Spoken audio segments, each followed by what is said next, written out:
നമസ്കാരം. പ്രൈം ടൈമിലേക്ക് പ്രിയപ്പെട്ട പ്രേക്ഷകർക്ക് സ്വാഗതം. ആഗോള അയ്യപ്പ സംഗമത്തിനെത്തിയപ്പോൾ വെള്ളാപ്പള്ളി നടേശനെ കാറിൽ കയറ്റിയതിൽ സിപിയുടെ വിമർശനം തള്ളി മുഖ്യമന്ത്രി പിണറായി വിജയൻ. ബിനോയ് വിശ്വം അല്ലല്ലോ പിണറായി വിജയൻ എന്നാണ് മാധ്യമപ്രവർത്തകരുടെ ചോദ്യത്തോട് മുഖ്യമന്ത്രി പ്രതികരിച്ചത്. വെള്ളാപ്പള്ളിയെ കാറിൽ കയറ്റിയതിൽ ശരികേടൊന്നും തോന്നിയില്ല എന്നും പിണറായി വിജയൻ പറഞ്ഞു. താനായിരുന്നുവെങ്കിൽ അങ്ങനെ ചെയ്യില്ലായിരുന്നു എന്നായിരുന്നു കഴിഞ്ഞ ദിവസം ബിനോയ് വിശ്വം പ്രതികരിച്ചത്. ആ വിമർശനവും അതിനുള്ള മുഖ്യമന്ത്രിയുടെ മറുപടിയും നമുക്ക് ആദ്യം നോക്കാം.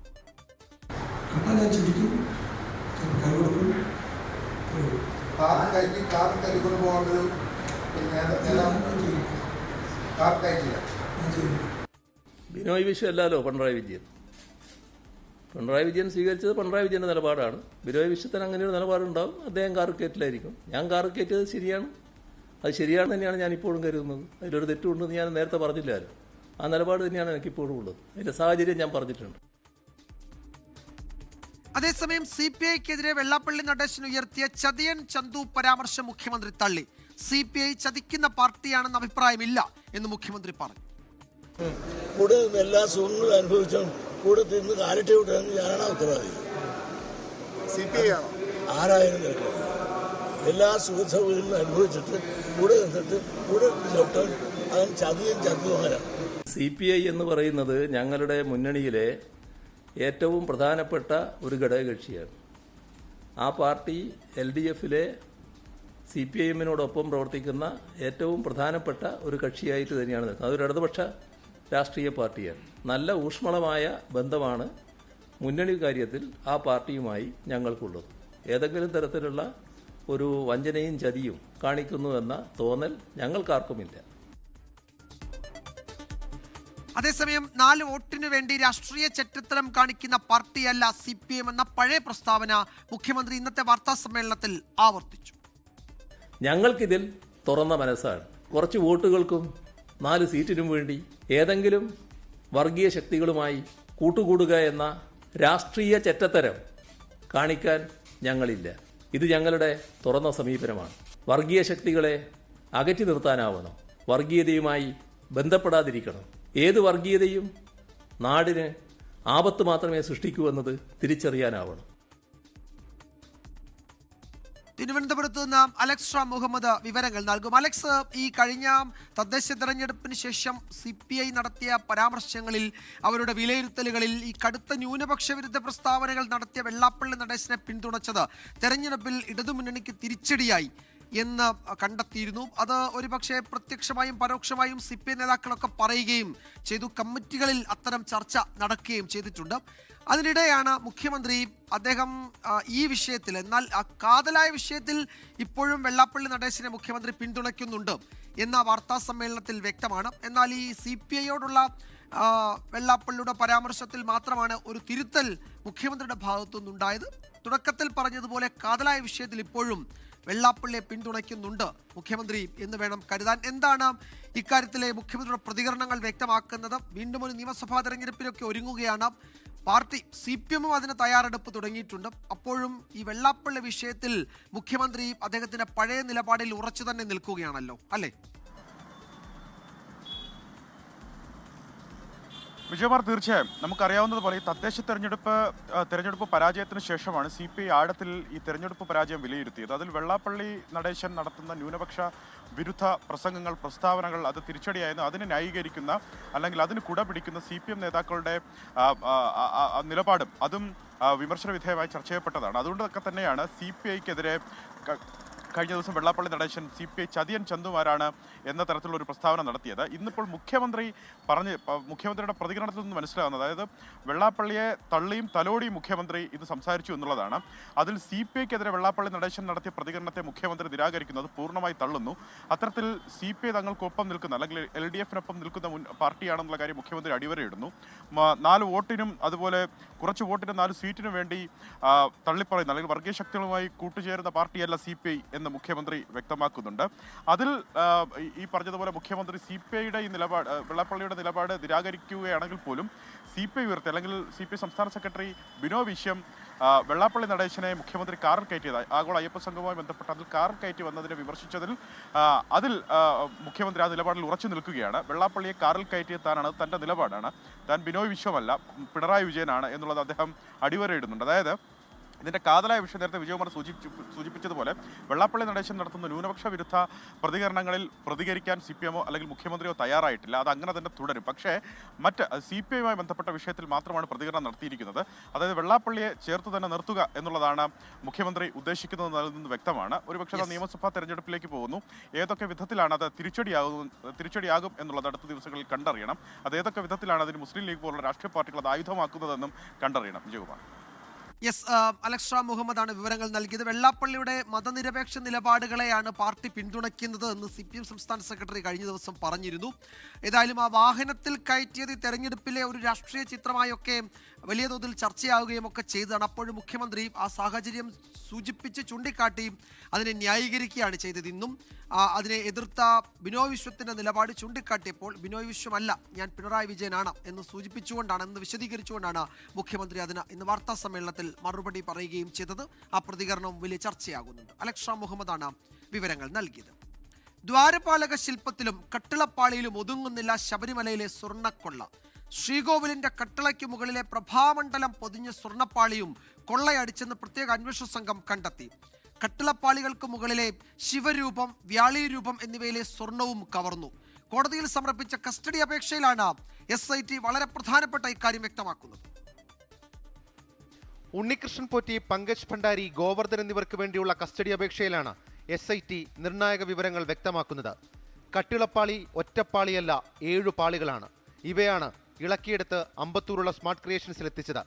ദശാവതാരങ്ങൾ ആലേഖനം ചെയ്ത 2 പാളി, രാശിചിഹ്നങ്ങളുള്ള 2 പാളികളും മുകൾ പടിപ്പാളികളും, വ്യാളി രൂപവും ശിവരൂപവും അടങ്ങുന്ന പ്രഭാമണ്ഡലം, ഇത്രയുമാണ് കട്ടിളപ്പാളിയിൽ ഉൾക്കൊള്ളുന്നതെന്നും ഇത് കവർന്നെന്നുമാണ് SIT പറയുന്നത്. സ്മാർട്ട് ക്രിയേഷൻ CEO പങ്കജ് ഭണ്ഡാരിയെ ചോദ്യം ചെയ്തതിൽ ഇക്കാര്യം വ്യക്തമായെന്നും SIT പറയുന്നു. അതിനിടെ കേസിലെ തൊണ്ടി മുതൽ എത്രയും വേഗം കണ്ടെത്തണമെന്ന് രമേശ് ചെന്നിത്തല.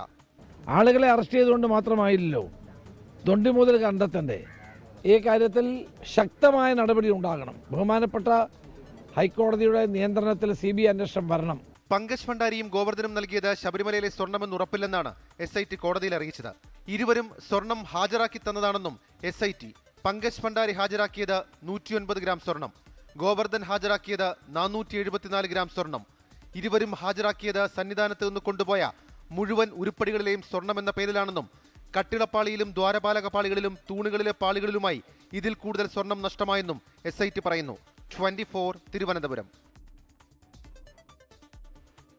അതിനിടെ ശബരിമല സ്വർണ്ണക്കൊള്ളക്കേസിൽ പ്രതിപക്ഷത്തെ കടന്നാക്രമിച്ച് മുഖ്യമന്ത്രി പിണറായി വിജയൻ. പോറ്റിയെ ആദ്യം കയറ്റിയത് സോണിയാഗാന്ധിയുടെ വീട്ടിലെന്ന് മുഖ്യമന്ത്രി. കട്ടവനും വിറ്റവനും കോൺഗ്രസ് MPമാരും ഒന്നിച്ച് സോണിയാഗാന്ധിയുടെ വസതിയിലെത്തിയത് എങ്ങനെയെന്ന് മുഖ്യമന്ത്രി ചോദിച്ചു. ഇതിലൊക്കെ ഉത്തരം മുട്ടുമ്പോൾ കൊഞ്ഞനം കുത്തുന്നത് പോലെയാണ് അന്വേഷണത്തിനെതിരായ ആരോപണങ്ങളെന്നും അദ്ദേഹം പറഞ്ഞു. ശബരിമല സ്വർണ്ണക്കൊള്ളക്കേസിലെ SIT അന്വേഷണത്തിൽ പൊളിറ്റിക്കൽ സെക്രട്ടറി ഇടപെടുന്നുണ്ടെന്ന പ്രതിപക്ഷ ആരോപണത്തിന് മറുപടി പറയുകയായിരുന്നു മുഖ്യമന്ത്രി. സോണിയാഗാന്ധിയുടെ വസതിയിൽ MPമാരും ഒന്നിച്ച് പോറ്റിയും കൂട്ടുപ്രതികളും എത്തിയത് പുറത്തു വന്നപ്പോൾ മുതലാണ് പ്രതിപക്ഷം ആരോപണം ഉന്നയിച്ചു തുടങ്ങിയതെന്ന് മുഖ്യമന്ത്രി ചൂണ്ടിക്കാട്ടി. ചില കാര്യങ്ങൾ വരുമ്പോൾ അതിന് മറ്റ് മറുപടി കൃത്യമായി മറുപടി പറയാൻ പറ്റാത്ത അവസ്ഥ വരുമ്പോൾ എന്നാൽ പിന്നെ ഇരിക്കട്ടെ ഒരു ആരോപണം, അത് മുഖ്യമന്ത്രിയുടെ ഓഫീസിനെതിരെ ആവട്ടെ എന്ന നിലയെടുത്താൽ അതുകൊണ്ട് തങ്ങൾ രക്ഷപ്പെടുമെന്നാണ് കരുതുന്നത്. അതീവ സുരക്ഷയുള്ള സോണിയാഗാന്ധിയുടെ വസതിയിൽ MPമാരും പ്രതികളും ഒന്നിച്ചെത്തിയതിൽ ഉത്തരം മുട്ടുന്നത് കൊണ്ടാണ് ആരോപണം ഉന്നയിക്കുന്നതെന്നും മുഖ്യമന്ത്രി വിമർശിച്ചു. പോറ്റിയെ കയറ്റിയെന്ന് പറഞ്ഞില്ലേ, ആ പോറ്റി ആദ്യം കയറിയത് അവിടെയാണ് കേട്ടില്ലേ? അപ്പോൾ പോറ്റി ഒറ്റക്ക് അവിടെ ചെല്ലുകയല്ല, പോറ്റി ഒരു ഭാഗത്ത്, പിന്നെ മറ്റൊരു ഭാഗത്ത് ഇപ്പോൾ അന്വേഷക സംഘം കണ്ടെത്തിയിട്ടുള്ള ഈ സ്വർണം വാങ്ങി എന്ന് പറയുന്ന വ്യാപാരി മറ്റൊരാൾ. ഇതെങ്ങനെയാണ് ഈ രണ്ടുപേരും കൂടി ഒന്നിച്ച് ഒരേ സമയം സോണിയാഗാന്ധിയെ പോലുള്ള ഒരു നേതാവിൻ്റെ അടുത്തെത്തുന്നത്? അതിന് മറുപടി പറയാൻ കഴിയാത്തപ്പോൾ പണ്ട് കുട്ടികൾ പറയാറില്ലേ, ഈ ഒന്നും പറയാനില്ല കൊഞ്ഞനം കുത്തുക, ആ ഒരു പരിപാടി സ്വീകരിക്കലാണോ വേണ്ടത്? ഹൈക്കോടതിയുടെ മേൽനോട്ടത്തിൽ നടക്കുന്ന അന്വേഷണത്തിൽ താനോ തന്റെ ഓഫീസോ ഒരു തരത്തിലും ഇടപെട്ടിട്ടില്ലെന്നും മുഖ്യമന്ത്രി പറഞ്ഞു. 24 തിരുവനന്തപുരം. ശബരിമലയുമായി ബന്ധപ്പെട്ട വിഷയങ്ങളിൽ സംസ്ഥാന സർക്കാരിന് വീണ്ടും NSS പ്രശംസ. മന്നം ജയന്തിയുടെ ഭാഗമായി നടന്ന പ്രതിനിധി സമ്മേളനത്തിലാണ് general secretary G Sukumaran Nair സംഘടനാ നിലപാട് വ്യക്തമാക്കിയത്. സ്വർണ്ണക്കൊള്ളയിൽ രാഷ്ട്രീയ താൽപര്യങ്ങൾ മുൻനിർത്തിയുള്ള പ്രചാരണങ്ങൾ തെറ്റാണെന്നും NSSനെ കരുവാക്കേണ്ട എന്നും ജി സുകുമാരൻ നായർ അവതരിപ്പിച്ച റിപ്പോർട്ടിൽ വ്യക്തമാക്കിയിട്ടുണ്ട്. 149ാമത് മന്നം ജയന്തി ആഘോഷത്തിന്റെ ഭാഗമായി നടന്ന പ്രതിനിധി സമ്മേളനത്തിലാണ് സർക്കാരിന് NSSന്റെ പ്രശംസ. General secretary G Sukumaran Nair അവതരിപ്പിച്ച റിപ്പോർട്ടിൽ ശബരിമലയുമായി ബന്ധപ്പെട്ട വിഷയങ്ങൾ വിശദമായി പരാമർശിക്കുന്നു. യുവതീ പ്രവേശനത്തിൽ സർക്കാർ നിലപാട് മാറ്റിയത് ജനവികാരം മാനിച്ചാണ്. ഈ നിലപാട് മാറ്റത്തിൽ വിശ്വാസികൾ സന്തോഷിക്കുന്നു. സ്വർണ്ണക്കൊള്ളയിലും സർക്കാരിനെ വിമർശിക്കാൻ സുകുമാരൻ നായർ തയ്യാറായില്ല. രാഷ്ട്രീയ താൽപര്യങ്ങൾ മുൻനിർത്തിയുള്ള ദുഷ്പ്രചരണങ്ങൾ തെറ്റെന്നും വിഷയത്തിൽ NSSനെ കരുവാക്കാമെന്ന് ആരും കരുതേണ്ടെന്നും റിപ്പോർട്ടിലുണ്ട്. ആഗോള അയ്യപ്പ സംഗമത്തിൽ പങ്കെടുത്തത് ശബരിമലയുടെ വികസനം മുൻനിർത്തിയാണ്. എന്നാൽ അതിനെ രാഷ്ട്രീയമായി ചിത്രീകരിച്ചുകൊണ്ട് മുതലെടുപ്പുണ്ടായി. NSSന് രാഷ്ട്രീയമില്ല, എന്നാൽ അംഗങ്ങൾക്ക് ഏത് രാഷ്ട്രീയത്തിലും വിശ്വസിക്കാം. ശബരിമല വിശ്വാസ സംരക്ഷണത്തിന്റെ കാര്യത്തിൽ ആരുടെയും മുന്നിൽ തലകുനിക്കില്ലെന്നും ജി സുകുമാരൻ നായർ വ്യക്തമാക്കി. 24 കോട്ടയം. പത്തനംതിട്ട കൂടലിൽ ഓട്ടോറിക്ഷയും കാറും കൂട്ടിയിടിച്ച് ഓട്ടോ ഡ്രൈവർ മരിച്ചു. കൂടൽ സ്വദേശി ജിജി ജോർജ് ആണ് മരിച്ചത്. അപകടത്തിന്റെ CCTV ദൃശ്യങ്ങൾ ലഭ്യമായിട്ടുണ്ട്. ആ ദൃശ്യങ്ങളിലേക്ക് ആദ്യം.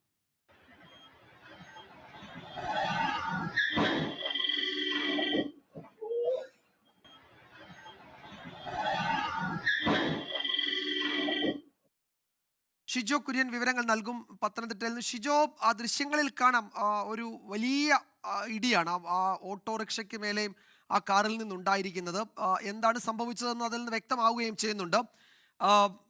മറ്റു വിവരങ്ങൾ എന്തൊക്കെയാണ് ഈ ഘട്ടത്തിൽ പങ്കുവയ്ക്കാനുള്ളത്? വിജയകുമാർ, ഇന്ന് ഉച്ചയ്ക്ക് 2:30 പുനലൂർ മൂവാറ്റുപുഴ സംസ്ഥാന പാതയായിട്ടുള്ള കൂടലിൽ വെച്ച് ഈ അപകടമുണ്ടായത്. റോഡിന്റെ ഇടതുവശത്ത് നിർത്തിയ ഓട്ടോ വലതുവശത്തേക്ക് തിരിക്കാൻ ശ്രമിക്കുന്നതിനിടെ അമിത വേഗതയിൽ വന്ന കാറ് ആ ഓട്ടോനെ ഇടിച്ചു തെറിപ്പിക്കുകയാണ് ചെയ്തത്. ആ ഇടിയുടെ ആഘാതത്തിൽ ഓട്ടോ ഡ്രൈവറായിരുന്ന കൂടൽ ഗാന്ധി ജംഗ്ഷൻ സ്വദേശി ജിജി ജോർജ് ആ ഓട്ടോറിക്ഷയിൽ നിന്ന് തെറിച്ചു വീഴുന്നത് നമുക്ക് ദൃശ്യങ്ങളിൽ കാണാൻ കഴിയുന്നുണ്ട്. തലയടിച്ചാണ് ജിജി റോഡിലേക്ക് തലയിടിച്ച് വീഴുന്നത്.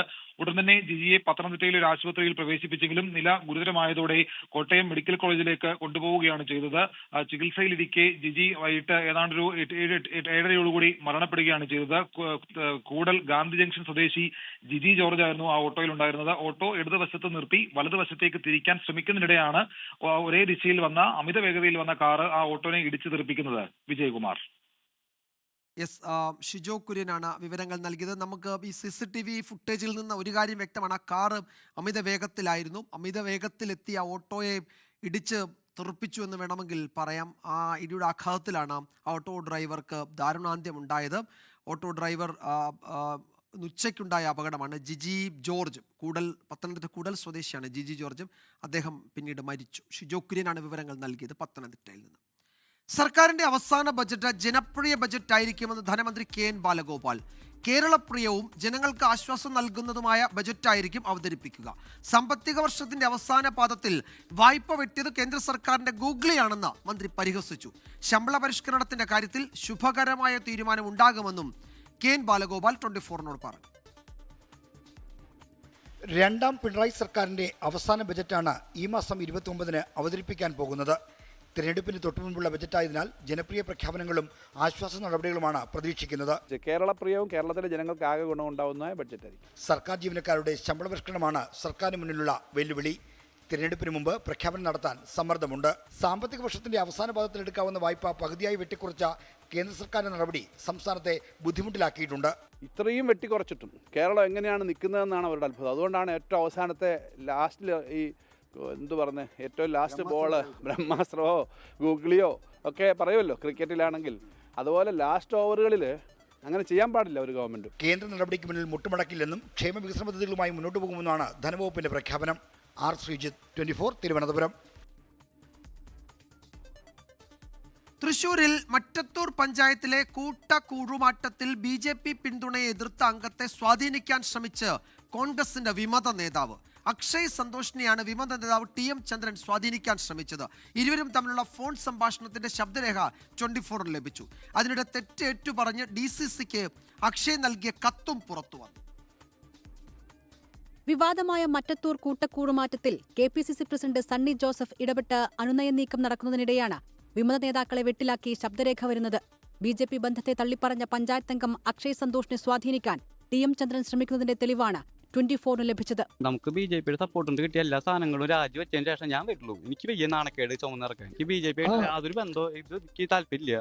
അല്ല, നീ ഒരു കാര്യം ചെയ്യേ, നീ BJPയുമായിട്ട് നമുക്ക് യാതൊരു ബന്ധമില്ലാന്ന് പറയാനായിട്ട് തൃശ്ശൂർ നമ്മൾ 9 മെമ്പർമാരും കൂടി പത്രസമ്മേളനം വിളിച്ചേക്കാണ്. ബന്ധമില്ലാന്ന് അതാണ് ഇപ്പൊ മൊത്തം ചർച്ച നടക്കണേ. ബാക്കിയുള്ള 8 മെമ്പർമാരും നിന്റെ കൂടെ ഇല്ലേ? ബാക്കിയുള്ള 8 മെമ്പർമാരുടെ കാര്യമല്ല നോക്കണം, ഞാൻ എന്റെ കാര്യം നോക്കണം. തങ്ങളോടൊപ്പം നിൽക്കണമെന്നും BJPയുമായി ബന്ധമില്ലെന്ന് വാർത്താസമ്മേളനത്തിൽ പറയണമെന്നും പറയുന്ന ചന്ദ്രന്റെ ആവശ്യം അക്ഷയ് സന്തോഷ് നിരാകരിക്കുന്നുണ്ട്. ഒരുമിച്ചെടുത്ത തീരുമാനത്തിൽ ഭയപ്പെടേണ്ടതില്ലെന്നും ഒന്നിച്ചു നിൽക്കണമെന്നും ചന്ദ്രൻ പറയുന്നുണ്ടെങ്കിലും BJP ബന്ധത്തിന് തയ്യാറല്ലെന്നും പഞ്ചായത്തംഗത്വം രാജിവെക്കാമെന്നുമാണ് അക്ഷയ് നൽകുന്ന മറുപടി. അവരെന്താ പറയാത്ത ഒറ്റയ്ക്ക് പറഞ്ഞോളൂ അവർക്ക്. അങ്ങനെ ഒറ്റയ്ക്ക് പറഞ്ഞ നമ്മൾ ഒരുമിച്ചെടുത്ത ഒരു തീരുമാനമല്ലേ? ഞാൻ രാജിവെച്ചോളാം. വേണ്ടെന്ന് ഞാൻ മെമ്പേഴ്സാണ് രാജിവെച്ചോളാം. വേണ്ട, അക്ഷയ്ക്ക് പറയാനുള്ള കാര്യങ്ങൾ നമ്മൾ 2 മണിക്ക് നമ്മൾ തൃശ്ശൂർ പത്രസമ്മേളനം വിളിച്ചിട്ടുണ്ടോ? ഞാൻ വലിയ BJPയുടെ സപ്പോർട്ടോടെ പ്രസിഡന്റ് ആയ ആള് രാജിവെക്കാണ്. ഞാൻ വലിയ തനിക്ക് തെറ്റുപറ്റിയെന്ന് ചൂണ്ടിക്കാട്ടി അക്ഷയ് DCCക്ക് കത്ത് നൽകി. പാർട്ടിക്ക് ഒറ്റ നിലപാടേ ഉള്ളൂവെന്നും വർഗീയ ശക്തികളുമായി കൂട്ടുകൂടില്ലെന്നും കോൺഗ്രസ് നേതാക്കൾ. അവര് ഒരു സ്വതന്ത്രരെ പിന്തുണച്ചു. അവർക്ക് BJPയും കൂടി സപ്പോർട്ട് ചെയ്തു. അതാണ് പാർട്ടിയുടെ നിലപാടിന് വ്യത്യസ്തമായിട്ടുള്ള നിലപാടാണ്. അതിനാണ് നടപടിയെടുത്തത്. അത് പിൻവയ്ക്കുകയും മറ്റു കാര്യങ്ങളും ഒക്കെ ചെയ്തു കഴിഞ്ഞാൽ ആ നടപടിയെക്കുറിച്ച് പാർട്ടി ഗൗരവമായിട്ട് അവരുമായിട്ട് ചർച്ച ചെയ്യുന്നുണ്ട്. പാർട്ടി നിലപാട് വ്യക്തമാണ്. പാർട്ടിയുടെ താല്പര്യങ്ങൾ അനുസരിച്ച് മുന്നോട്ട് പോവുക എന്നുള്ളത് മാത്രമായിരിക്കും. അതിന് സംശയമില്ല. വർഗീയ സംഘടനകളുമായിട്ടുള്ള ഒരു ബന്ധവും പാർട്ടിക്കുണ്ടാവില്ല. അതേസമയം മറ്റത്തൂരിലെ വിമതർക്കൊപ്പം ഔദ്യോഗിക പക്ഷത്തെ കോൺഗ്രസ് പ്രവർത്തകരുമായും ചർച്ച നടത്തിയ KPCC പ്രസിഡന്റോ റോജി M. ജോൺ MLAയോ വിഷയത്തിൽ ഇതുവരെ പ്രതികരിച്ചിട്ടില്ല. ഉടൻ നടപടി സ്വീകരിക്കുമെന്നും പരസ്യ പ്രതികരണം അരുതെന്നുമാണ് ഇരുവിഭാഗത്തിനും KPCC നൽകിയിരിക്കുന്ന നിർദ്ദേശം. 24 തൃശൂർ. ഇന്ന് സമൂഹ മാധ്യമങ്ങളിലൊക്കെ വലിയ ചർച്ചയും ട്രോളുമൊക്കെയായ ഒരു റിപ്പോർട്ടിന്റെ വിശദാംശങ്ങളിലേക്കാണ് ഇനി നമ്മൾ പോകുന്നത്. അത് മുസ്ലിം ലീഗിന്റെ മുഖപത്രം ചന്ദ്രികയുടെ എഡിറ്റോറിയൽ പേജ് BJP മുഖപത്രമായ ജന്മഭൂമിയുടെ കണ്ണൂർ എഡിഷനിലാണ് മുസ്ലിം ലീഗ് സംസ്ഥാന അധ്യക്ഷൻ പാണക്കാട് സാദിഖ് അലി ശിഹാബ് തങ്ങളുടെയും ലീഗ് നേതാവ് MK മുനീറിന്റെയും ലേഖനങ്ങൾ ഉൾപ്പെടെ അച്ചടിച്ചു വന്നത്. പ്രിന്റിംഗ് പ്രസ്സിൽ സംഭവിച്ച ഈ സാങ്കേതിക പിഴവ് സമൂഹ മാധ്യമങ്ങളിൽ വലിയ ചർച്ചയായി, വലിയ ട്രോളായി. ആ റിപ്പോർട്ടിലേക്ക്. കണ്ണൂരിലെ ജന്മഭൂമി വായനക്കാർ രാവിലെ പത്രം കണ്ട് അമ്പരന്നു. എഡിറ്റോറിയൽ പേജ് ചന്ദ്രികയുടേത്. അതിൽ മുസ്ലിം ലീഗ് സംസ്ഥാന അധ്യക്ഷൻ പാണക്കാട് സാദിഖ് അലി ശിഹാബ് തങ്ങളുടെയും MK മുനീറിന്റെയും ലേഖനങ്ങൾ. പത്രത്തിന്റെ നിലപാട് പറയുന്ന എഡിറ്റോറിയൽ പേജ് ഒഴികെ മറ്റു പേജുകളൊന്നും മാറിയിട്ടുമില്ല.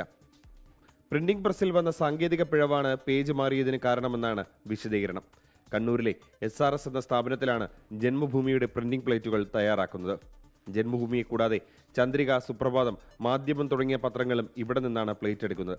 ഒരേ സമയം ഒന്നിലധികം പത്രങ്ങളുടെ പ്ലേറ്റുകൾ തയ്യാറാക്കുന്നതിനിടെ ചന്ദ്രികയുടെ പേജ് ജന്മഭൂമിയുടെ പ്ലേറ്റിലേക്ക് മാറിപ്പോയതാണ് അബദ്ധത്തിന് കാരണമായത്. സംഭവം സോഷ്യൽ മീഡിയയിൽ വൈറലായതോടെ പരിഹാസങ്ങളും വിമർശനങ്ങളും കടുത്തു. BJP കേന്ദ്രങ്ങളിൽ ഇത് വലിയ പ്രതിഷേധത്തിന് ഇടയാക്കിയിട്ടുണ്ട്. പത്രത്തിന്റെ ഗൗരവത്തെ ബാധിക്കുന്ന ഇത്തരം വീഴ്ചകളിൽ മാനേജ്മെന്റ് കർശന നിലപാടിലാണ്. അച്ചടിശാലയോട് ജന്മഭൂമി മാനേജ്മെന്റ് അടിയന്തര വിശദീകരണം തേടിയിട്ടുണ്ട്. 24 കണ്ണൂർ. ഇനി തെരഞ്ഞെടുപ്പിൽ മത്സരിക്കാനില്ലെന്ന് മന്ത്രി K. കൃഷ്ണൻകുട്ടി 24നോട്. റിട്ടയർമെന്റ് ആഗ്രഹിക്കുന്നു എന്നും യുവാക്കൾ മുന്നോട്ട് വരട്ടെ എന്നും മന്ത്രി K. കൃഷ്ണൻകുട്ടി പ്രതികരിച്ചു. ഇല്ല, തെരഞ്ഞെടുപ്പിന് എനിക്ക് എൻ്റെ ആഗ്രഹം റിട്ടയർമെൻ്റാണ്. പാർട്ടിയല്ലേ തീരുമാനിക്കുന്നത്, അതുപോലെ ചെയ്യും. അരനൂറ്റാണ്ടിലേറെ രാഷ്ട്രീയ പ്രവർത്തന പരിചയമുണ്ട് K. കൃഷ്ണൻകുട്ടിക്ക്. പാലക്കാട് ചിറ്റൂർ മണ്ഡലത്തെ പ്രതിനിധീകരിച്ച് നിയമസഭയിലെത്തിയ K. കൃഷ്ണൻകുട്ടി 2018 മുതൽ മന്ത്രിയാണ്. ഇനി യുവാക്കൾ മുന്നോട്ട് വരട്ടെ എന്നാണ് K. കൃഷ്ണൻകുട്ടിയുടെ നിലപാട്. പ്രായമായാലും ചെറുപ്പക്കാർക്ക് വഴിമാറി കൊടുക്കട്ടെ, അതുതന്നെയാണ് ഉദ്ദേശം. പുതിയ ആളുകൾക്ക് വരുമ്പോൾ ഇപ്പോൾ നമ്മളെ ഏൽപ്പിച്ച പണി ഒരു ഭംഗിയായി ചെയ്തിട്ടുണ്ടെന്നുള്ളൊരു വിശ്വാസമാണ് എനിക്ക്. 2009 ജനതാദൾ പിളർന്നപ്പോൾ MP വീരേന്ദ്രകുമാർ നേതൃത്വം നൽകിയ വിഭാഗത്തോടൊപ്പമായിരുന്നു K. Krishnankutty. 2016 Mathew T. Thomas നേതൃത്വം നൽകിയ വിഭാഗത്തോടൊപ്പം ചേർന്ന് ചിറ്റൂരിൽ മത്സരിച്ച് വിജയിച്ചു. 2018 മന്ത്രിസഭയിലെത്തിയ K. കൃഷ്ണൻകുട്ടിക്ക് ജലവിഭവ വകുപ്പിന്റെ ചുമതലയായിരുന്നു. ഇപ്പോൾ 2ാം പിണറായി സർക്കാരിൽ വൈദ്യുതി വകുപ്പും. വരുന്ന തിരഞ്ഞെടുപ്പിൽ താനില്ലെങ്കിലും ചിറ്റൂരിൽ പാർട്ടിക്ക് മുന്നേറ്റമുണ്ടാക്കാൻ കഴിയുമെന്ന് കെ കൃഷ്ണൻകുട്ടി ഉറപ്പിച്ചു പറയുന്നു. 24 പാലക്കാട്. ആലപ്പുഴ ഹരിപ്പാട് സർക്കാർ താലൂക്ക് ആശുപത്രിയിൽ നിന്ന് ഡയാലിസിസ് കഴിഞ്ഞു മടങ്ങിയ 2 പേർ മരിച്ചതിൽ ആരോപണവുമായി ബന്ധുക്കൾ. ഡയാലിസിസിനിടെ ഉണ്ടായ അണുബാധയാണ് മരണകാരണം എന്നാണ് ആരോപണം. സംഭവത്തിൽ ആരോഗ്യമന്ത്രി വീണ ജോർജ് ജില്ലാ മെഡിക്കൽ ഓഫീസറോട് റിപ്പോർട്ട് തേടി. കഴിഞ്ഞ 29-ന് ഹരിപ്പാട് താലൂക്ക് ആശുപത്രിയിൽ ഡയാലിസിസ് ചെയ്തു മടങ്ങിയ 26 പേരിൽ 6 പേർക്കാണ് ശാരീരിക അസ്വസ്ഥതകൾ അനുഭവപ്പെട്ടത്. ഗുരുതര പ്രശ്നമുള്ള 3 പേരെ വിദഗ്ധ ചികിത്സയ്ക്ക് വിധേയരാക്കിയിരുന്നു. ഇതിനിടെയാണ് ഹരിപ്പാട് സ്വദേശി രാമചന്ദ്രൻ, കായംകുളം സ്വദേശി മജീദ് എന്നിവരുടെ മരണം. ഡയാലിസിസ് സെന്ററിലെ അണുബാധയാണ് മരണകാരണമെന്ന മരിച്ച രാമചന്ദ്രന്റെ ഭാര്യ അംബിക. പോസ്റ്റ്മോർട്ടം നടത്തണമെന്ന് അവർ പറഞ്ഞില്ല. വീട്ടിൽ നിന്നുണ്ടായതാണെങ്കിൽ വീട്ടിൽ ഒരാളല്ലല്ലോ ചെയ്തത്. അവിടെ അത്രയും പേര് ഒരു വീട്ടിൽ നിന്ന് വരുന്നവരല്ല. അത്രയും പേര് ചെയ്ത 7 പേര് ചെയ്തതിൽ 5 പേർക്കും വിറയിലും വയറിളക്കവും ഛർദ്ദിച്ച് ഭർത്താവ് ബ്ലഡ് വരെ ഛർദ്ദിച്ചായിരുന്നു. സംഭവം ആരോഗ്യമന്ത്രിയെ അറിയിക്കാൻ വിളിച്ചെങ്കിലും ഫോൺ എടുക്കാൻ പോലും കൂട്ടാക്കിയില്ലെന്ന് ബന്ധുക്കൾ പറയുന്നു. ഈ ആരോഗ്യമന്ത്രിയോട് ഒറ്റ കാര്യം എനിക്ക് പറയാനുള്ളൂ. വർഷത്തിൽ ഒരിക്കലെങ്കിലും ഈ ഗവൺമെന്റ് ഹോസ്പിറ്റലുകളും താലൂക്ക് ഹോസ്പിറ്റലുകളും നിങ്ങളൊന്ന് പോയൊന്ന് നോക്കണം. നോക്കിയിട്ട് അവിടെ ഉള്ള രോഗികളോട് ചോദിക്കണം, നിങ്ങൾക്ക് എന്തെങ്കിലും പ്രശ്നങ്ങളുണ്ടോ, ഹോസ്പിറ്റലിൽ ഡോക്ടർമാർ എങ്ങനെയാ സംസാരിക്കുന്നുണ്ടോ, അല്ലെ എങ്ങനെയാ ഹോസ്പിറ്റലിലെ ചുറ്റുവട്ടങ്ങൾ ഒന്ന് പോയി ചോദിക്കണം, വർഷത്തിൽ ഒരിക്കലെങ്കിലും. രമേശ് ചെന്നിത്തല ആരോഗ്യമന്ത്രിയുമായി വിഷയം ചർച്ച ചെയ്തു. അടിയന്തര റിപ്പോർട്ട് സമർപ്പിക്കാനാണ് DMOയ്ക്ക് നൽകിയ നിർദ്ദേശം. ഡയാലിസിസ് സെന്ററിലെ പ്രശ്നങ്ങളല്ല മരണകാരണമെന്നാണ് ആശുപത്രി സൂപ്രണ്ടിന്റെ വിശദീകരണം. യന്ത്രങ്ങളിൽ പരിശോധന നടത്തിയെങ്കിലും അണുബാധ കണ്ടെത്താനായില്ലെന്നും സൂപ്രണ്ട് വ്യക്തമാക്കി. 24 ആലപ്പുഴ. രാജ്യത്ത് ബുള്ളറ്റ് ട്രെയിൻ സർവീസുകൾ അടുത്ത വർഷത്തോടെ തുടങ്ങും. 2027 സ്വാതന്ത്ര്യദിനത്തിൽ ട്രെയിൻ സർവീസുകൾ തുടങ്ങുമെന്ന് റെയിൽവേ മന്ത്രി അശ്വിനി വൈഷ്ണവ് അറിയിച്ചു. ആദ്യ വന്ദേ ഭാരത് സ്ലീപ്പർ ട്രെയിൻ ഗുവാഹത്തിയിൽ നിന്നും കൊൽക്കത്തയിലേക്ക് ഉടൻ സർവീസ് തുടങ്ങുമെന്നും മന്ത്രി പ്രഖ്യാപിച്ചു. മുംബൈക്കും അഹമ്മദാബാദിനും ഇടയിലുള്ള രാജ്യത്തെ ആദ്യ ബുള്ളറ്റ് ട്രെയിൻ ഇടനാഴി അടുത്ത വർഷത്തോടെ പ്രവർത്തന സജ്ജമാകും. 2027 ഓഗസ്റ്റ് 15-ന് ഇന്ത്യയിലെ ആദ്യ ബുള്ളറ്റ് ട്രെയിൻ സർവീസ് നടത്തുമെന്ന് റെയിൽവേ മന്ത്രി അശ്വിനി വൈഷ്ണവ് പ്രഖ്യാപിച്ചു. ബുള്ളറ്റ് ട്രെയിൻ ഇടനാഴി ഘട്ടം ഘട്ടമായാകും കമ്മീഷൻ ചെയ്യുക. ആദ്യഘട്ടത്തിൽ സൂറത്ത് ബിലിമോറ പാതയും തുടർന്ന് വാപ്പി സൂറത്ത് പാതയുമാകും സജ്ജമാകുക. 3-ാം ഘട്ടത്തിൽ താനെ അഹമ്മദാബാദ് പാതയിൽ സർവീസുകൾ ആരംഭിക്കും. 2029 ഡിസംബറോടെ പദ്ധതി പൂർണ്ണ സജ്ജമാകും. 508 കിലോമീറ്റർ നീളമുള്ള മുംബൈ അഹമ്മദാബാദ് അതിവേഗ റെയിൽവേ പാതയിൽ മുംബൈ, താനെ, വിരാർ, സൂറത്ത്, ബറൂച്ച്, വഡോദര, ആനന്ദ്, അഹമ്മദാബാദ്, സബർമതി എന്നിങ്ങനെ 12 സ്റ്റേഷനുകളാകും ഉണ്ടാകുക. തെരഞ്ഞെടുപ്പ് അടുത്ത അസമിനും ബംഗാളിനും പുതുവത്സര സമ്മാനമായി ആദ്യ വന്ദേ ഭാരത് സ്ലീപ്പർ ട്രെയിനും അശ്വിനി വൈഷ്ണവ് പ്രഖ്യാപിച്ചു. ഗുവാഹത്തിയിൽ നിന്നും കൊൽക്കത്തയിലേക്കുള്ള വന്ദേ ഭാരത് സ്ലീപ്പർ ട്രെയിൻ പ്രധാനമന്ത്രി നരേന്ദ്രമോദി ഉടൻ ഫ്ളാഗ് ഓഫ് ചെയ്യുമെന്നും റെയിൽവേ മന്ത്രി അറിയിച്ചു. 24 ഡൽഹി. കേരളത്തിന് എയിംസ് ഉറപ്പാണെന്ന് കേന്ദ്രമന്ത്രി സുരേഷ് ഗോപി. വലിയൊരു പ്രോജക്റ്റ് കേരളത്തിന് വേണ്ടി അനുവദിക്കുമെന്ന് കേന്ദ്ര ആഭ്യന്തരമന്ത്രി അമിത്ഷാ ഉറപ്പ് നൽകിയിട്ടുണ്ട് എന്ന് സുരേഷ് ഗോപി പറഞ്ഞു. ഒരു പ്രോജക്റ്റ് പറഞ്ഞത് ഇല്ലാതാക്കിയത് അറിയാവില്ലല്ലേ, അതിൻ്റെ രേഖയൊക്കെ ഞാൻ തരാം, ഫോറൻസിക്. പക്ഷേ അതിന് പകരം ഇപ്പോൾ അതിനേക്കാൾ വലിയൊരു പ്രോജക്റ്റ് എനിക്ക് അമിത്ഷാജി തന്നിട്ടുണ്ട്. അതിനവർ സ്ഥലം തരുമെന്ന് നോക്കട്ടെ.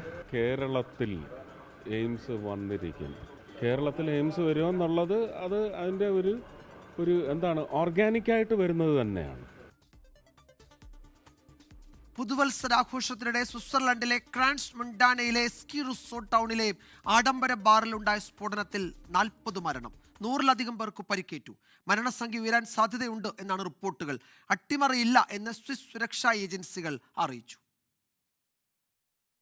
പ്രാദേശിക സമയം പുലർച്ചെ 1:30-യോടെയാണ് സ്ഫോടനമുണ്ടായത്. ക്രാൻസ് മൊണ്ടാനയിലെ ആഡംബര ഹോട്ടലായ ലീ കോൺസ്റ്റലേഷൻ ബാർ ആൻഡ് ലോഞ്ചിലായിരുന്നു അപകടം. സ്ഫോടനത്തിന്റെ കാരണം വ്യക്തമല്ല. ബാറിൽ നിന്ന് തീയും കനത്ത പുകയും വരുന്ന ദൃശ്യങ്ങൾ പുറത്തുവന്നു. സ്വിസ് ആൽപ്സിലെ വിനോദസഞ്ചാര കേന്ദ്രങ്ങളിലൊന്നാണ് സ്ഫോടനമുണ്ടായ ക്രാൻസ് മൊണ്ടാന. പുതുവത്സരാഘോഷങ്ങൾക്കായി എത്തിയവരാണ് അപകടത്തിൽപ്പെട്ടത്.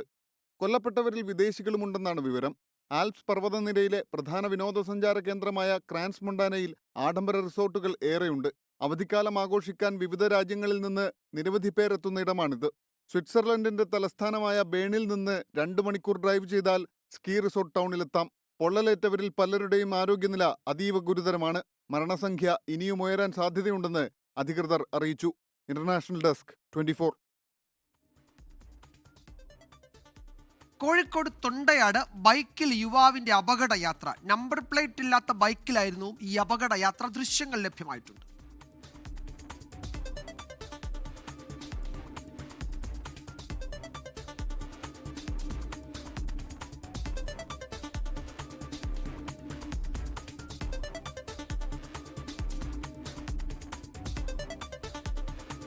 യെസ്, നിഖിൽ പ്രമേഷ് വിവരങ്ങൾ നൽകും കോഴിക്കോട്ട് നിന്ന്. നിഖിൽ, ഈ നമ്പർ പ്ലേറ്റ് ഒന്നും ഇല്ലാതെ ഇങ്ങനെ ഇത്രയും ദൂരം ഈ ഇരുചക്ര വാഹനം നിരത്തിലൂടെ ഓടിയിട്ടും ഓടിച്ചിട്ടും ഒരിടത്തൊന്നും ഒരു അന്വേഷണവും ഒരു പരിശോധനയും ഉണ്ടായില്ലേ? ഒരു ചെക്കിങ്ങും ഉണ്ടായിരുന്നില്ലേ? ഈ ദിവസങ്ങളിലൊക്കെ വലിയ പരിശോധന റോഡിൽ നടക്കുന്ന ദിവസങ്ങളായിരുന്നല്ലോ ഈ കഴിഞ്ഞു പോകുന്നത്, ഇന്നടക്കം. ഇതെപ്പോഴായിരുന്നു സംഭവിച്ചത്? Vijayakumar, good evening. ഇന്ന് വൈകിട്ട് ഏതാണ്ട് 3 മണിയോട് കൂടിയിട്ടാണ് ഈ സംഭവം ഉണ്ടാകുന്നത്. ഈ ബൈക്ക് യാത്രക്കാരൻ വളരെ സാഹസികമായിക്കൊണ്ട് അല്ലെങ്കിൽ വളരെ അശ്രദ്ധയോടുകൂടി അപകടം വരുത്തി വെക്കുമാറാണ് ഈ തൊണ്ടയാട് പോലെയുള്ള വളരെ പ്രധാനപ്പെട്ട നിരവധി വാഹനങ്ങൾ കടന്നു പോകുന്ന ഒരു പാതയിലൂടെ ഇങ്ങനെ കടന്നു പോയിക്കൊണ്ടിരിക്കുന്നത്.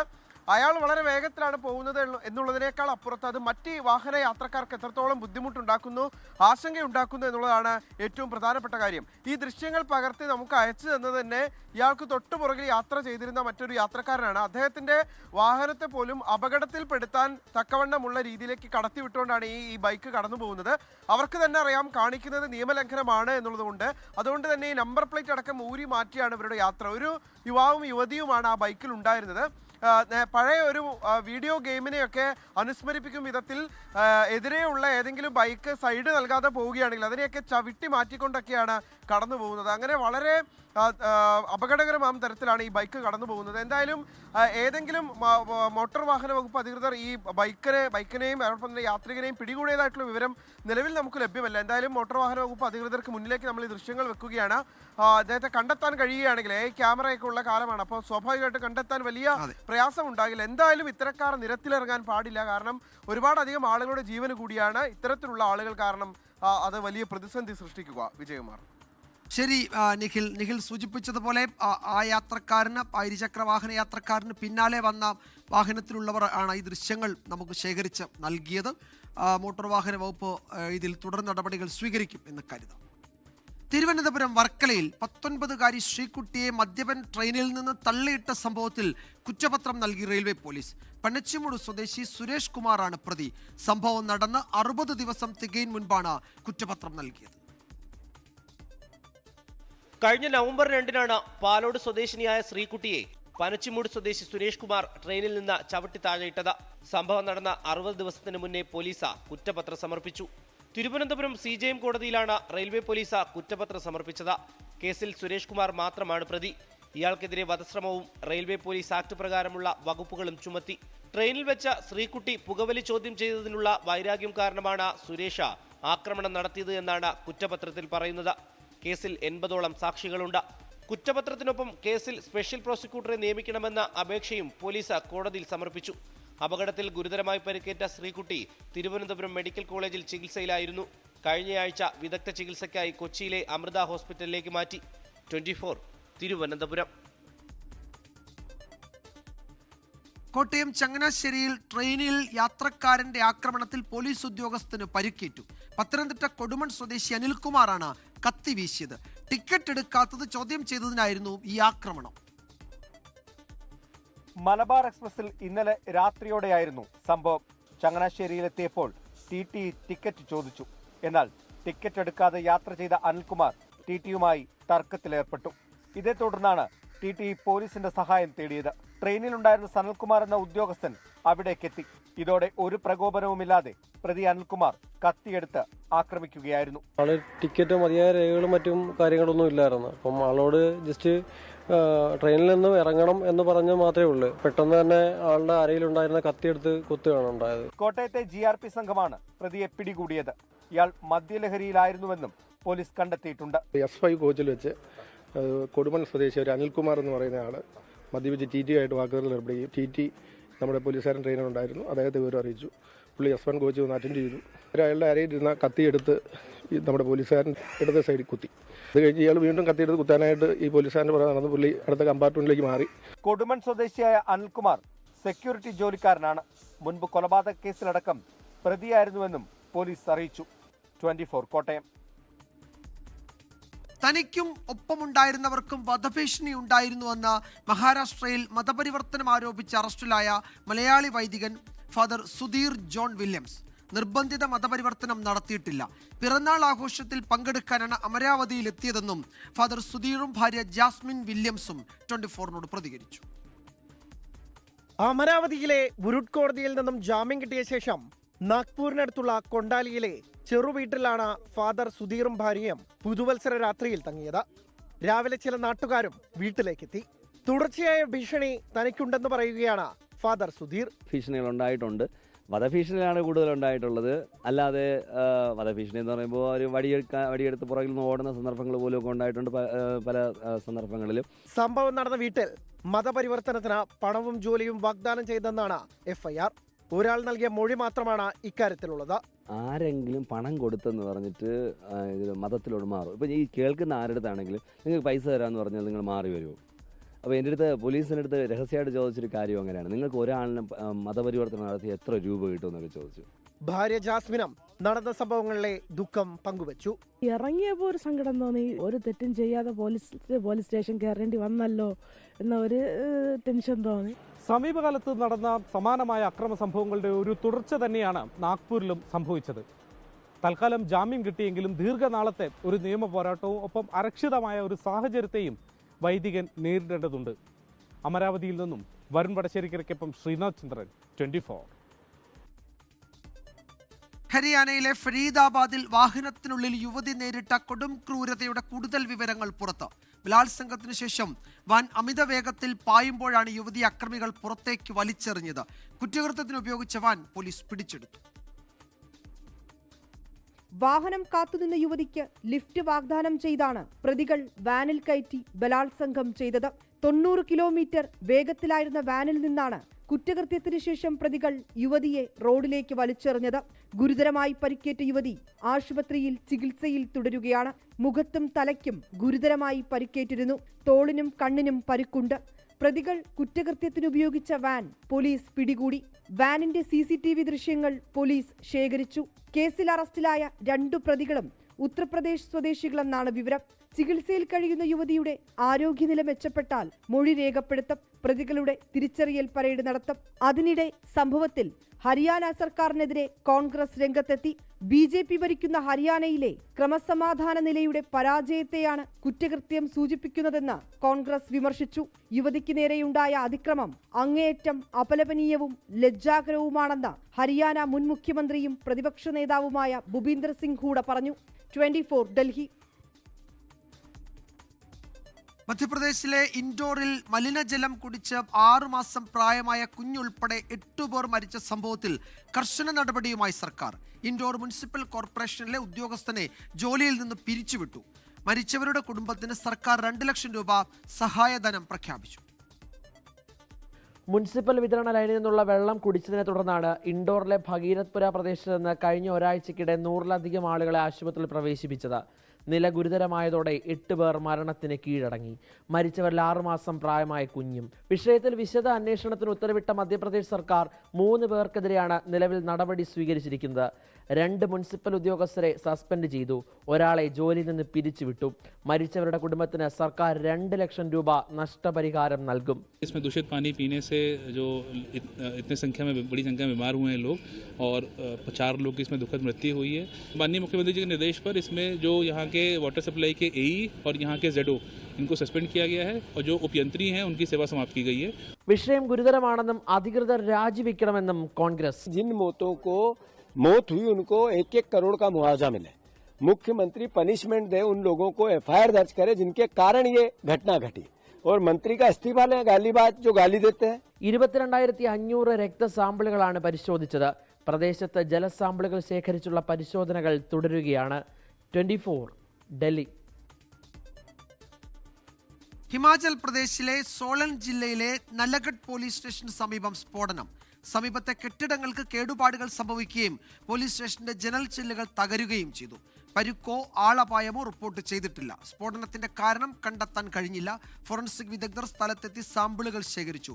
പോലീസ് സ്റ്റേഷന് പിന്നിലുള്ള സ്ഥലത്ത് മാലിന്യങ്ങൾ കൂട്ടിയിട്ടിരുന്നിടത്താണ് സ്ഫോടനമുണ്ടായത്. സ്ഫോടനത്തെ തുടർന്ന് പ്രദേശത്ത് സുരക്ഷ കൂടുതൽ ശക്തമാക്കി.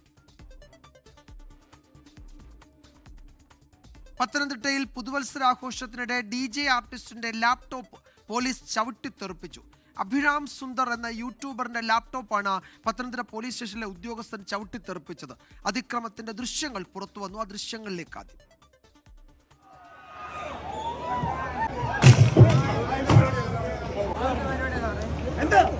മാതാപിതാക്കൾക്കൊപ്പം പോലീസ് സ്റ്റേഷനിൽ കഴിയേണ്ടി വന്നു എന്നും തനിക്കെതിരെ പോലീസ് കേസെടുത്തെന്നും അഭിരാം സുന്ദർ 24-നോട് പറഞ്ഞു. വലിച്ചഴച്ച് ഈ കുറ്റവാളികളെ കൊണ്ടുവന്നാണെങ്കിൽ ഇങ്ങനെ കോളറിലൊക്കെ പിടിച്ച് ഇങ്ങനെ ഇഴച്ച് നേരെ ആൾക്കാരുടെ നടുക്കൂടെ എന്നെ ജീപ്പിൽ കൊണ്ട് കയറ്റി, എന്നിട്ട് നേരെ സ്റ്റേഷനിൽ കൊണ്ടുപോയി. അന്നത്തെ ദിവസം മൊത്തവും എന്നെ സ്റ്റേഷനിൽ ഇരുത്തി. എന്തിനാണ് എന്നെ ഇരുത്തിയെന്ന് ഒന്നും എനിക്ക് അറിഞ്ഞുകൂടാ. ഞാനായിട്ട് അവിടെ ഒന്നും ചെയ്തില്ല. ഞാൻ അവിടെ പാട്ടിട്ട് ആ ഒരു മ്യൂസിക്കൽ പ്രോഗ്രാം നടത്താൻ ചെന്നു. അല്ലാതെ ഒരു തെറ്റും ഞാനവിടെ ചെയ്തിട്ടില്ല. അറിഞ്ഞുകൊണ്ട് ഞാൻ ആരെയും ദ്രോഹിക്കാൻ ഒരു പരിപാടി അവിടെ ചെയ്തിട്ടില്ല. പക്ഷേ എന്തിനാണ് എന്നോട് അങ്ങനെ ചെയ്തതെന്ന് എനിക്കിപ്പോഴും മനസ്സിലായിട്ടില്ല. അങ്ങനെ എൻ്റെ അച്ഛനും അമ്മയൊക്കെ വന്ന് എൻ്റെ അച്ഛനും അമ്മയും ഞാനും കൂടെ ആ സ്റ്റേഷനിൽ ഇരുന്ന് നേരം വെളുപ്പിച്ച്. ന്യൂ ഇയർ ദിനമാണ്. ഇത്രയും കഷ്ടപ്പെട്ട് ഓരോരോ കാര്യങ്ങൾ ചെയ്യുമ്പോഴും നമ്മൾ നാളത്തേക്ക് നമുക്ക് എന്തെങ്കിലുമൊക്കെ ആവണം എന്നുള്ള ആഗ്രഹത്തിലാണ് ഓരോന്ന് ചെയ്തുകൊണ്ടിരിക്കുന്നത്. സംഘാടകരും പരിപാടി കാണാൻ എത്തിയവരും തമ്മിൽ സംഘർഷമുണ്ടായിരുന്നു. അതിനിടെയാണ് ഈ സംഭവം. എന്താണ് അവിടെ നടന്നതെന്ന് പരിശോധിക്കും എന്ന് പത്തനംതിട്ട SP R ആനന്ദ് വ്യക്തമാക്കി. ഷിജോ കുര്യൻ വിവരങ്ങൾ നൽകും. പത്തനംതിട്ടയിൽ ഷിജോ, ഒരു പ്രകോപനവും ഇല്ലാതെയാണോ പോലീസ് ഉദ്യോഗസ്ഥൻ ഇദ്ദേഹത്തിന്റെ കയ്യിൽ നിന്ന് ഈ ലാപ്ടോപ്പ് ചവിട്ടി തെറിപ്പിച്ച് കളയുന്നത്? എന്താണ് ലോക്കൽ പോലീസിന് പറയാനുള്ളത് ഇക്കാര്യത്തിൽ? വിജയകുമാർ, ഈ സംഭവവുമായി ബന്ധപ്പെട്ടുകൊണ്ട് രണ്ട് തരത്തിലുള്ള വിശദീകരണമാണ് നമുക്ക് ലഭ്യമായിട്ടുള്ളത്. ഇതിന്റെ ഒന്നാമത്തെ കാര്യമെന്ന് പറയുന്നത്, പുതുവത്സര ആഘോഷവുമായി ബന്ധപ്പെട്ടുകൊണ്ട് പത്തനംതിട്ട നഗരത്തിൽ ഒരു ക്ലബ്ബ് ഒരു പരിപാടി സംഘടിപ്പിക്കുന്നു. ഗാനമേള അടക്കമുള്ള പരിപാടികൾ സംഘടിപ്പിക്കുന്നു. അപ്പോൾ ആ പരിപാടിയിലേക്ക് സ്വയം താൻ അങ്ങോട്ട് വന്നുകൊണ്ട് ഒരു DJ പരിപാടി നടത്താം എന്ന് പറഞ്ഞുകൊണ്ട് പത്തനംതിട്ട സ്വദേശിയായിട്ടുള്ള യൂട്യൂബർ അഭിരാം സുന്ദർ ആ ക്ലബിനെ സമീപിക്കുകയും അങ്ങനെ അവിടെ വന്ന് ഏതാണ്ട് 12:30 മണിക്ക് ശേഷം DJ പരിപാടി തുടങ്ങുകയും ചെയ്തു. അപ്പോൾ ഈ DJ പരിപാടി തുടങ്ങി ഏതാണ്ട് 1 മണിയോടുകൂടി ഈ DJ പുരോഗമിക്കുന്നതിനിടയിലാണ് ഒരു പോലീസ് ഉദ്യോഗസ്ഥൻ, പത്തനംതിട്ട പോലീസ് സ്റ്റേഷനിലെ ഉന്നത ഉദ്യോഗസ്ഥനായിട്ടുള്ള ഒരു പോലീസ് ഉദ്യോഗസ്ഥൻ സ്റ്റേജിലേക്ക് കയറി വരികയും ആ കയറി വന്ന സമയത്ത് തന്നെ DJ അപ്പോൾ തന്നെ പോലീസ് ഉദ്യോഗസ്ഥൻ കയറി വരുന്ന സമയത്ത് തന്നെ താൻ ആ DJ അവിടെ നിർത്തിയിരുന്നു എന്നുള്ള കാര്യമാണ് അഭിരാം പറയുന്നത്. ആ പക്ഷേ നിർത്തിയ ഉടൻ തന്നെ ആ പോലീസ് ഉദ്യോഗസ്ഥൻ സ്റ്റേജിലേക്ക് കയറി വന്ന് കാലുകൊണ്ട് തൻ്റെ ലാപ്ടോപ്പ് ചവിട്ടി തെറിപ്പിക്കുകയാണ് ചെയ്തത്. അതിനുശേഷം തന്നെ ഒരു കുറ്റവാളിയെ കൊണ്ടുപോകുന്ന പോലെ പോലീസ് സ്റ്റേഷനിലേക്ക് കൊണ്ടുപോയി. എന്തിനാണ് തൻ്റെ ലാപ്ടോപ്പ് പോലീസ് ഉദ്യോഗസ്ഥൻ ചവിട്ടി തെറിപ്പിച്ചതെന്നോ തന്നെ എന്തിനാണ് ഒരു രാത്രി മുഴുവൻ പുതുവത്സര ആഘോഷവുമായി ബന്ധപ്പെട്ട ആ രാത്രി മുഴുവൻ ന്യൂ ഇയർ ദിനത്തിൽ തന്നെയും തൻ്റെ കാരെയും എന്തിനാണ് പോലീസ് സ്റ്റേഷനിൽ വെച്ചതെന്നോ തനിക്കറിയില്ല എന്നുള്ള ഒരു കാര്യമാണ് അഭിരാം സുന്ദർ പറയുന്നത്. അതേസമയം പോലീസ് പറയുന്നത് ഈ പരിപാടി നിശ്ചയിച്ച സമയത്തിന് ശേഷവും നീണ്ടുപോയി. അപ്പോൾ അത്ര നേരത്തേക്ക് 1 മണിക്ക് അപ്പുറത്തേക്ക് ഈ പരിപാടി നടത്താനുള്ള സമയം അനുവദിച്ചിരുന്നില്ല. ആ പരിപാടി നീണ്ടുപോയപ്പോൾ പരിപാടിയുടെ സംഘാടകരും അവിടെ ഈ പരിപാടി കാണാൻ വന്ന ആളുകളും തമ്മിൽ നേരിയ സംഘർഷവും വാക്കുതർക്കവും ഒക്കെ ഉണ്ടായി. അപ്പോൾ പോലീസ് ഇടപെട്ടു. അവിടെ ഉണ്ടായിരുന്ന കുറച്ച് പോലീസുകാരെ ഉപയോഗിച്ചുകൊണ്ട് ഈ സംഘടനം ഉണ്ടായ സമയത്ത് അവരെ നേരിടുകയാണ് ചെയ്തത്.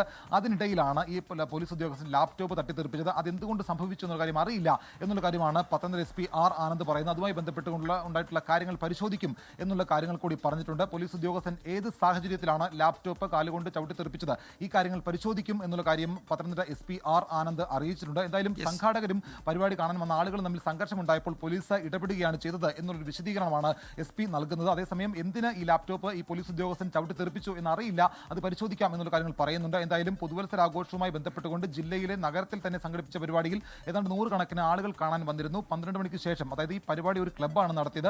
ആ പരിപാടിയിലേക്ക് സ്വയം താൻ വന്നുകൊള്ളാം എന്ന് പറഞ്ഞുകൊണ്ടാണ് യൂട്യൂബർ ആയിട്ടുള്ള DJ ആർട്ടിസ്റ്റ് അഭിരാം സുന്ദർ ആ പരിപാടിയിലേക്ക് വന്നത്. അപ്പോൾ പരിപാടി ഏതാണ്ട് 12 മണി കഴിഞ്ഞിട്ടാണ് DJക്കുള്ള കാര്യങ്ങൾ തുടങ്ങുന്നത്. അപ്പോൾ 1 മണി വരെ 1-2 പാട്ടുകൾ പാടി DJ തുടങ്ങിയ സമയത്ത് തന്നെയാണ് പോലീസ് ആക്ഷൻ ഉണ്ടായത് എന്നുള്ള കാര്യങ്ങൾ കൂടി പറയുന്നുണ്ട്. എന്തായാലും അഭിരാമിന് തനിക്കെതിരെ കേസ് എടുത്തിട്ടുണ്ട് എന്നുള്ള കാര്യങ്ങൾ കൂടിയാണ് അഭിരാം പറയുന്നത്. അതേസമയം ഇന്നിപ്പോൾ പത്തനംതിട്ട പോലീസ് സ്റ്റേഷനിൽ നിന്ന് വിളിച്ച് തനിക്ക് ഈ ലാപ്ടോപ്പിന്റെ നഷ്ടപരിഹാരം നൽകാം, ഏതാണ്ട് 1 ലക്ഷം രൂപ നൽകാം എന്ന് പോലീസ് ഉദ്യോഗസ്ഥൻ പറഞ്ഞതായിട്ടും ഉള്ള വിവരം അഭിരാം പങ്കുവെക്കുന്നുണ്ട്. എന്തായാലും ഇത് സംബന്ധിച്ചുകൊണ്ട് കൂടുതൽ വിവരങ്ങൾ വരും ദിവസങ്ങളിൽ പുറത്തുവരും.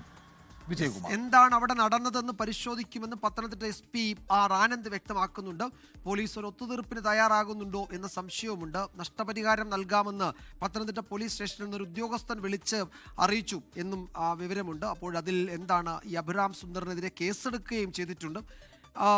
എന്തായിരുന്നു പ്രകോപനം എന്നത് ആർക്കും ഈ ഘട്ടത്തിലും വ്യക്തമല്ല. വിശദാംശങ്ങളാണ് പത്തനംതിട്ടയിൽ നിന്ന് ഷിജോ കുര്യൻ നൽകിയത്. എഞ്ചിനീയറിംഗ് എൻട്രൻസിൽ സംസ്ഥാന സിലബസിൽ പഠിച്ച വിദ്യാർത്ഥികൾ നേരിടേണ്ടി വന്ന അനീതി ഇനി ആവർത്തിക്കില്ല. റാങ്ക് പട്ടികയിൽ മാർക്ക് കണക്കാക്കുന്ന രീതിയിലെ മാറ്റത്തിന് സർക്കാർ അംഗീകാരം നൽകി.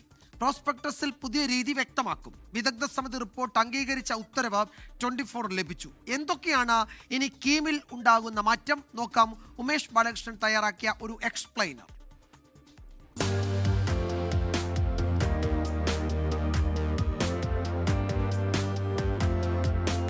ഇത്തവണ കീം എഞ്ചിനീയറിംഗ് എൻട്രൻസിന്റെ റാങ്ക് പട്ടിക തയ്യാറാക്കുന്ന രീതിക്ക് പൂർണ്ണമായി മാറ്റം വരികയാണ്. വിദ്യാർത്ഥികളെ തുല്യരായി പരിഗണിച്ചുകൊണ്ടായിരിക്കും ഇത്തവണത്തെ റാങ്ക് പട്ടിക തയ്യാറാക്കുന്നത്. അതായത് സ്റ്റേറ്റ് സിലബസ്, CBSE, ICSE എന്നീ വിവിധ സിലബസുകളിൽ പഠിച്ച വിദ്യാർത്ഥികൾക്കും റാങ്ക് പട്ടികയിൽ തുല്യ പരിഗണന ലഭിക്കുമെന്ന് ചുരുക്കം. കഴിഞ്ഞ തവണയും ഇതിനുള്ള ശ്രമങ്ങൾ സർക്കാർ നടത്തി, പക്ഷേ അത് കാലതാമസം വന്നു. അതായത് പ്രോസ്പെക്ടസ് പുറത്തിറക്കി വിദ്യാർത്ഥികൾ എൻട്രൻസ് പരീക്ഷ എഴുതിയതിനു ശേഷമായിരുന്നു ഈ ഫോർമുലയിൽ മാറ്റം വരുത്തിയത്. ഇതേ തുടർന്ന് CBSEയിൽ പഠിച്ച വിദ്യാർത്ഥികൾ ഹൈക്കോടതിയെ സമീപിക്കുകയും പഴയ മാതൃകയിൽ ഈ റാങ്ക് പട്ടിക തയ്യാറാക്കണമെന്ന് ആവശ്യപ്പെടുകയും ചെയ്തു. അത് ഹൈക്കോടതി അംഗീകരിച്ചതോടുകൂടി ആദ്യം പ്രസിദ്ധീകരിച്ച കീം എൻട്രൻസ് റാങ്ക് പട്ടിക പൂർണ്ണമായി റദ്ദാക്കിക്കൊണ്ട് രണ്ടാമത് വീണ്ടും ഒരു റാങ്ക് പട്ടിക പ്രസിദ്ധീകരിക്കേണ്ടി വന്നു. പക്ഷേ ആ പ്രസിദ്ധീകരിച്ച റാങ്ക് പട്ടികയിൽ സംസ്ഥാന സിലബസിൽ പഠിച്ച വിദ്യാർത്ഥികൾ പിന്നിൽ പോവുകയും ചെയ്തു. ഈ അനീതി ഇനി ആവർത്തിക്കാതിരിക്കാനുള്ള മുൻകരുതലായിട്ടാണ് നേരത്തെ തന്നെ നടപടിക്രമങ്ങൾ ഇപ്പോൾ പൂർത്തീകരിച്ചിരിക്കുന്നത്.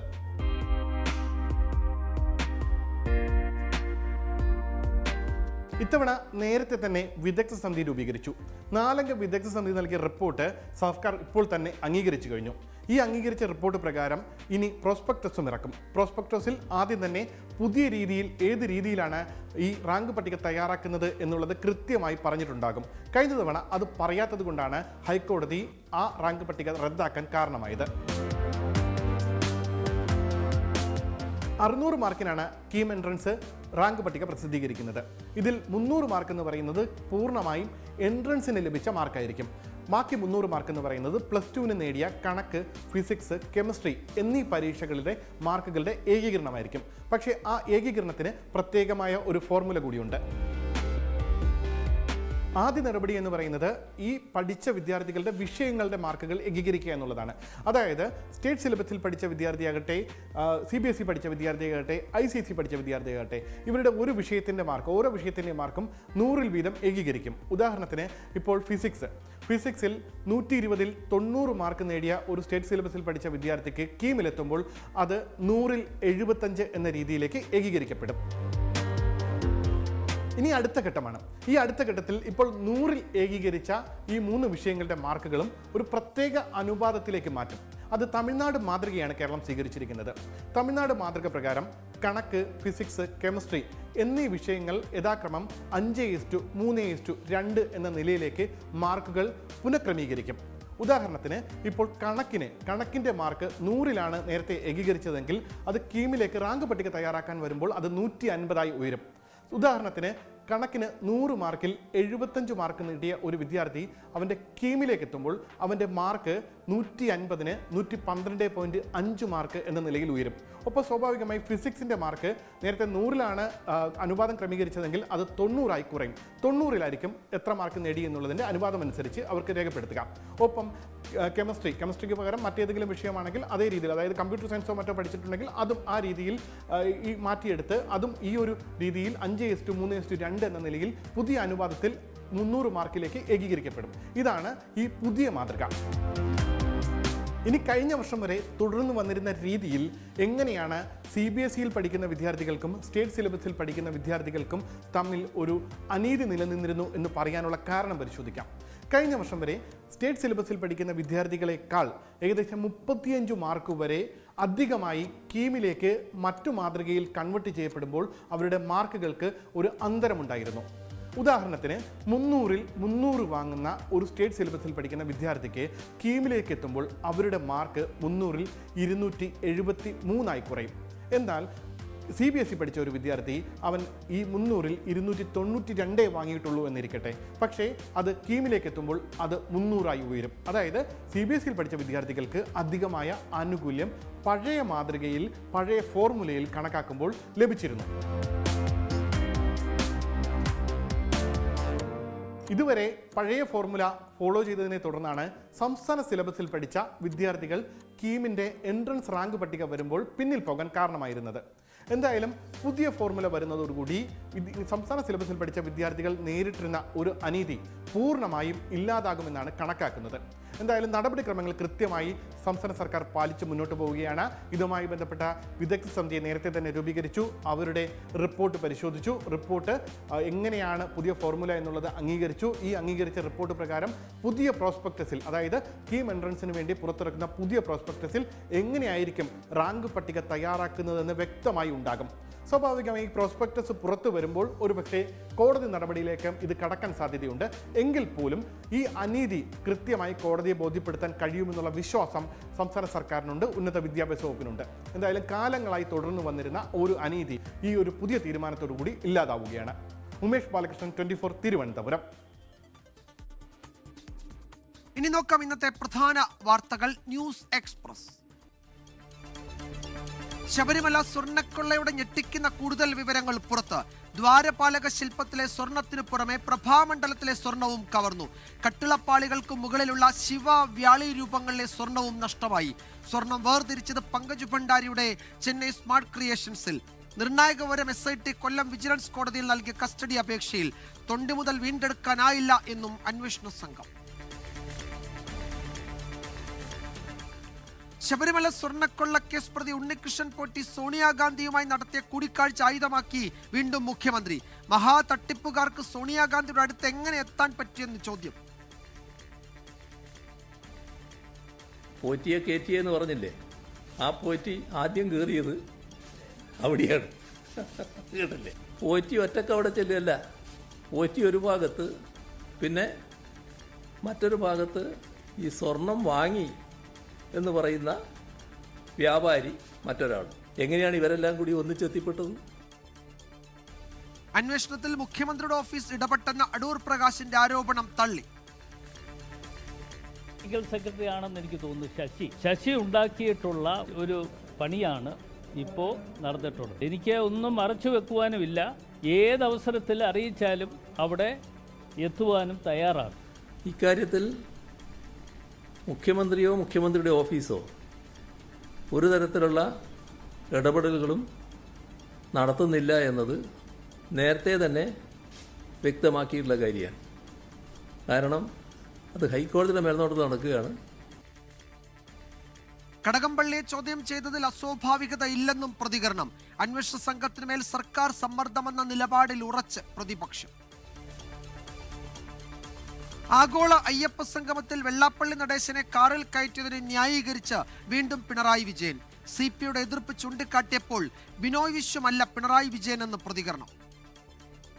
അല്ലല്ലോ പിണറായി വിജയൻ സ്വീകരിച്ചത് പിണറായി വിജയന്റെ നിലപാടാണ്. ബിനോയ് വിശ്വത്തിന് അങ്ങനെ ഒരു നിലപാടുണ്ടാവും. അദ്ദേഹം കാറ് കയറ്റിലായിരിക്കും. ഞാൻ കാറ് കയറ്റിയത് ശരിയാണ്, അത് ശരിയാണെന്ന് തന്നെയാണ് ഞാൻ ഇപ്പോഴും കരുതുന്നത്. അതിലൊരു തെറ്റുണ്ടെന്ന് ഞാൻ നേരത്തെ പറഞ്ഞില്ലായിരുന്നു. ആ നിലപാട് തന്നെയാണ് എനിക്കിപ്പോഴും ഉള്ളത്. CPIക്കെതിരായ ചതിയൻ ചന്തു പരാമർശത്തിൽ വെള്ളാപ്പള്ളി നടേശനെ തള്ളി മുഖ്യമന്ത്രി.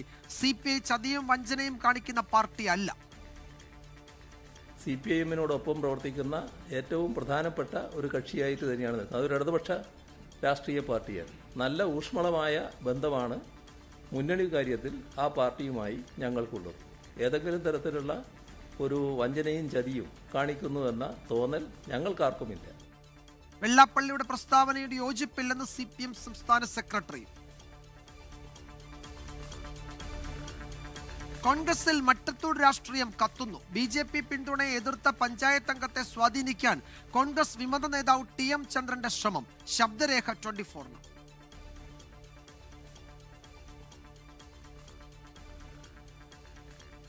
ഞാൻ പറഞ്ഞു നമുക്ക് BJPയുടെ സപ്പോർട്ടുണ്ട് കിട്ടിയ എല്ലാ സാധനങ്ങളും രാജിവെച്ചതിന് ശേഷം ഞാൻ വരുള്ളൂ. എനിക്ക് വലിയ നാണക്കേട് ചുമന്നിറക്കാൻ. എനിക്ക് BJP യാതൊരു ബന്ധവും ഇത് എനിക്ക് താല്പര്യമില്ല. അല്ല, നീ ഒരു കാര്യം ചെയ്യേ, നീ BJPയുമായിട്ട് നമുക്ക് യാതൊരു ബന്ധമില്ലാന്ന് പറയാനായിട്ട് തൃശ്ശൂർ നമ്മൾ 9 മെമ്പർമാരും കൂടി പത്രസമ്മേളനം വിളിച്ചേക്കാണ്. ബന്ധമില്ലാന്ന് അതാണ് ഇപ്പൊ മൊത്തം ചർച്ച നടക്കണേ. ബാക്കിയുള്ള 8 മെമ്പർമാരും നിന്റെ കൂടെ ഇല്ലേ?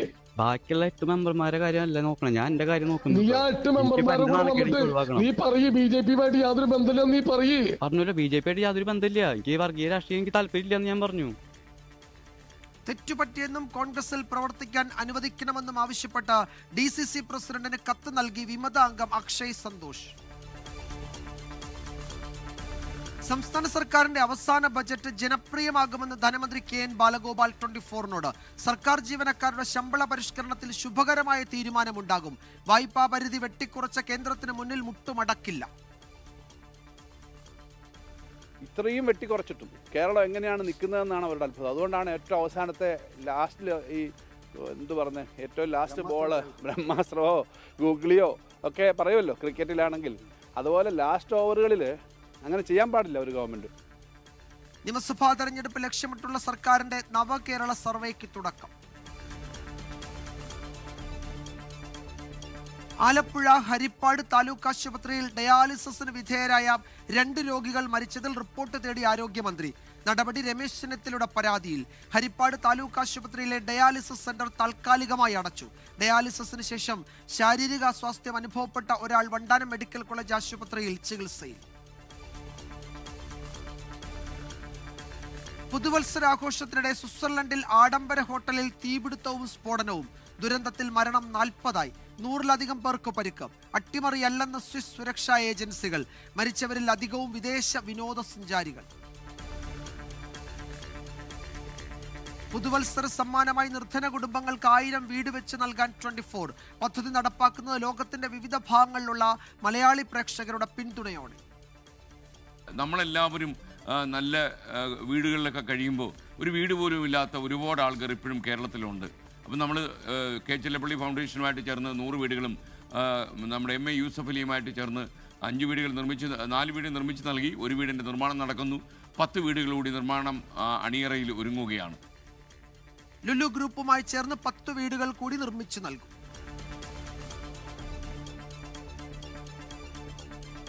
രാജ്യത്ത് ബുള്ളറ്റ് ട്രെയിനുകൾ അടുത്ത വർഷം മുതൽ സർവീസ് തുടങ്ങും. 2027 ഓഗസ്റ്റ് 15-ന് ട്രെയിൻ യാഥാർത്ഥ്യമാകുമെന്ന് റെയിൽവേ മന്ത്രി. അസമിനെയും ബംഗാളിനെയും ബന്ധിപ്പിച്ച് വന്ദേ ഭാരത് സ്ലീപ്പർ ട്രെയിനുകൾ വരുന്നു. ഗുവാഹത്തിയിൽ നിന്നും കൊൽക്കത്തയിലേക്കുള്ള പുതിയ വന്ദേ ഭാരതും പ്രഖ്യാപിച്ചു. പുതുവർഷ ദിനത്തിൽ കേരള ബ്ലാസ്റ്റേഴ്സ് ആരാധകർക്ക് നിരാശ. നായകൻ അഡ്രിയാൻ ലൂണ താൽക്കാലികമായി ക്ലബ്ബ് വിട്ടു. വിദേശ ക്ലബിലേക്ക് ചേക്കേറും. പരസ്പര ധാരണയോടെയുള്ള തീരുമാനമെന്ന ബ്ലാസ്റ്റേഴ്സിന്റെയും സമൂഹ മാധ്യമ പോസ്റ്റ്.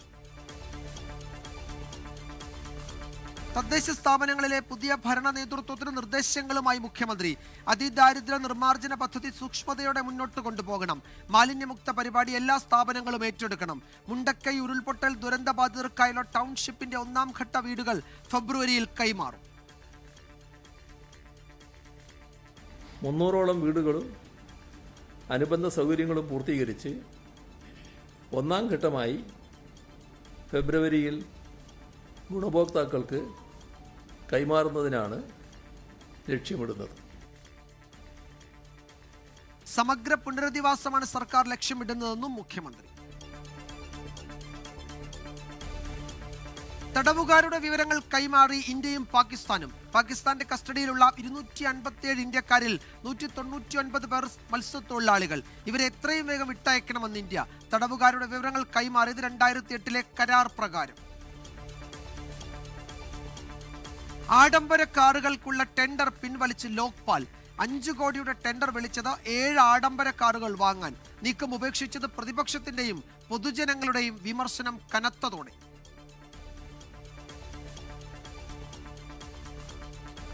I,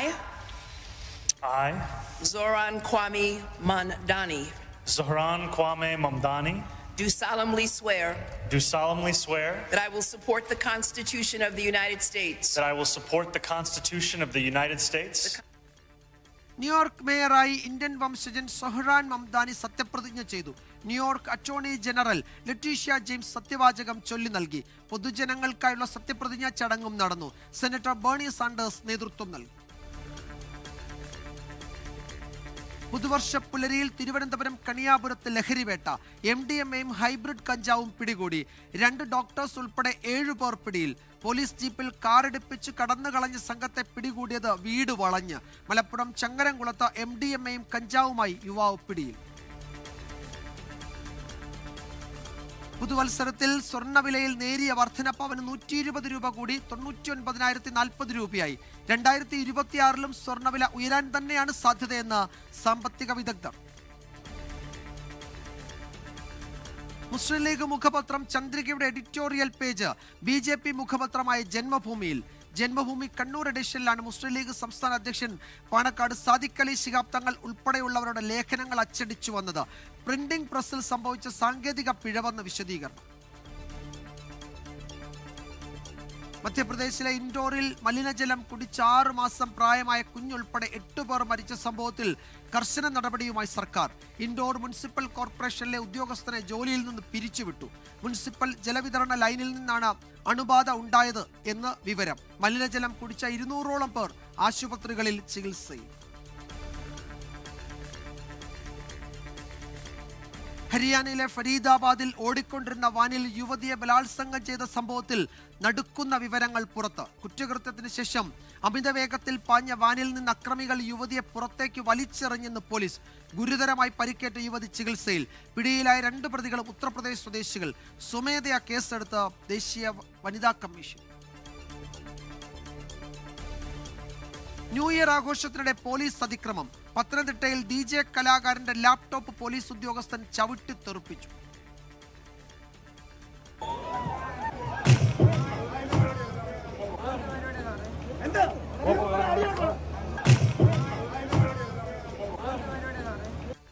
പോലീസിനെതിരെ പരാതിയുമായി അഭിരാം സുന്ദർ എന്ന യൂട്യൂബർ. സംഘാടകരും കാണികളുമായി തർക്കമുണ്ടായെന്നും എന്താണ് സംഭവിച്ചതെന്നും പരിശോധിക്കുമെന്നും പത്തനംതിട്ട SP. കേരള മുസ്ലിം ജമാഅത്തിന്റെ നേതൃത്വത്തിൽ നടക്കുന്ന കേരള യാത്രയ്ക്ക് കാസർഗോഡ് തുടക്കം. മനുഷ്യർക്കൊപ്പം എന്ന പ്രമേയവുമായി ജാഥ നയിക്കുന്നത് കാന്തപുരം AP അബൂബക്കർ മുസ്ലിയാർ. ജാഥയിൽ വെള്ളാപ്പള്ളി നടേശനെതിരെ പരോക്ഷ വിമർശനം. സാമുദായിക നേതാക്കൾ എന്ന് അവകാശപ്പെടുന്നവർ വിദ്വേഷവും വെറുപ്പും വളർത്തുന്നുവെന്ന് കുറ്റപ്പെടുത്തൽ. ജില്ലകളിലെ പര്യടനം പൂർത്തിയാക്കി ഈ മാസം 16-ന് യാത്ര തിരുവനന്തപുരത്ത് സമാപിക്കും. കൊല്ലം അയ്യത്തിലിൽ ദേശീയപാത നിർമ്മാണത്തിനിടെ വീണ്ടും അപകടം. കോൺക്രീറ്റ് പാളി ഇളകി വീണത് പുലർച്ചെ. കാർ യാത്രക്കാരായ കുടുംബം രക്ഷപ്പെട്ടത് തലനാരിഴയ്ക്ക്. കണ്ണൂർ മട്ടന്നൂരിൽ 10 പവനും 10,000 രൂപയും കവർന്ന മോഷ്ടാവിനെ സാഹസികമായി പോലീസ് പിടികൂടി. പാലക്കാട് അലനെല്ലൂർ സ്വദേശി M നവാസ് കസ്റ്റഡിയിൽ.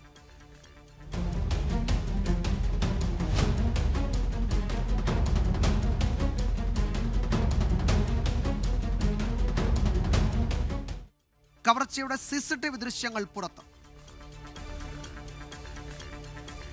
നിർബന്ധിത മതപരിവർത്തനം നടത്തിയിട്ടില്ലെന്ന് മഹാരാഷ്ട്ര അമരാവതിയിൽ അറസ്റ്റിലായ മലയാളി വൈദികൻ ഫാദർ സുധീർ ജോൺ വില്യംസ് 24-നോട്. ഈ ശുശ്രൂഷയുടെ ഭാഗമായിട്ട് ഇത് വളരെ സഹജമായൊരു കാര്യമാണ്. ഭീഷണികൾ ഉണ്ടായിട്ടുണ്ട്, പലപ്പോഴും ഉണ്ടായിട്ടുണ്ട്. ഒരുപാട് പ്രാവശ്യം വധഭീഷണിയാണ് കൂടുതലുണ്ടായിട്ടുള്ളത്. അല്ലാതെ വധഭീഷണി എന്ന് പറയുമ്പോൾ ഒരു വടിയെടുത്ത് പുറകിൽ നിന്ന് ഓടുന്ന സന്ദർഭങ്ങൾ പോലും ഉണ്ടായിട്ടുണ്ട് പല സന്ദർഭങ്ങളിലും. ബജറംഗ് ദൾ പ്രവർത്തകർ ആക്രമിക്കാൻ ശ്രമിച്ചെന്നും പലവട്ടം വധഭീഷണി നേരിട്ടെന്നും പ്രതികരണം. നിർബന്ധിത മതപരിവർത്തനം ആരോപിച്ച് മഹാരാഷ്ട്ര പോലീസ് അറസ്റ്റ് ചെയ്തത് ഫാദർ സുധീർ ജോൺ വില്യംസ് ഉൾപ്പെടെ 12 പേരെ. അസമിൽ ദുർമന്ത്രവാദം ആരോപിച്ച് ദമ്പതികളെ വീടിന് തീയിട്ട് കൊലപ്പെടുത്തി. നാട്ടുകാരുടെ കൊടും ക്രൂരത കർബി അങ്ലോങ് ജില്ലയിൽ. ഗ്രാമത്തിന്റെ ഐശ്വര്യം കെടുത്തിയെന്ന ആരോപണം. സംഭവ സ്ഥലത്ത് വെച്ച് തന്നെ 20 മരിച്ചെന്ന് റിപ്പോർട്ടുകൾ. തിരുവനന്തപുരം വർക്കലയിൽ 19-കാരിയെ മദ്യപൻ ട്രെയിനിൽ നിന്ന് ചവിട്ടി തള്ളിയിട്ട കേസിൽ കുറ്റപത്രം നൽകി. പനച്ചിമൂട് സ്വദേശി സുരേഷ് കുമാറിനെ പ്രതി ചേർത്ത് കുറ്റപത്രം സമർപ്പിച്ചത് റെയിൽവേ പോലീസ്. കുറ്റപത്രം സമർപ്പിച്ചത് സംഭവം നടന്ന് 60-ാം ദിവസം. ഗുരുതരമായി പരിക്കേറ്റ ശ്രീകുട്ടി കൊച്ചി അമൃത ആശുപത്രിയിൽ ചികിത്സയിൽ തുടരുന്നു.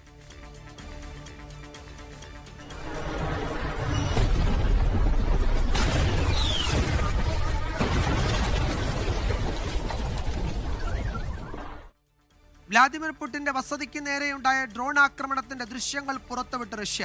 ഡ്രോണുകൾ വെടിവെച്ചിട്ടുന്നതും ദൃശ്യങ്ങളിൽ. ആക്രമണത്തിൽ പങ്കുണ്ടെന്ന റഷ്യൻ ആരോപണം തള്ളി യുക്രൈൻ. രാജ്യത്തിന്റെ ഭാവിക്ക് ഭീഷണിയാകുന്ന ദുർബല സമാധാന പദ്ധതി അംഗീകരിക്കില്ല എന്നും Ukraine president Volodymyr Zelensky.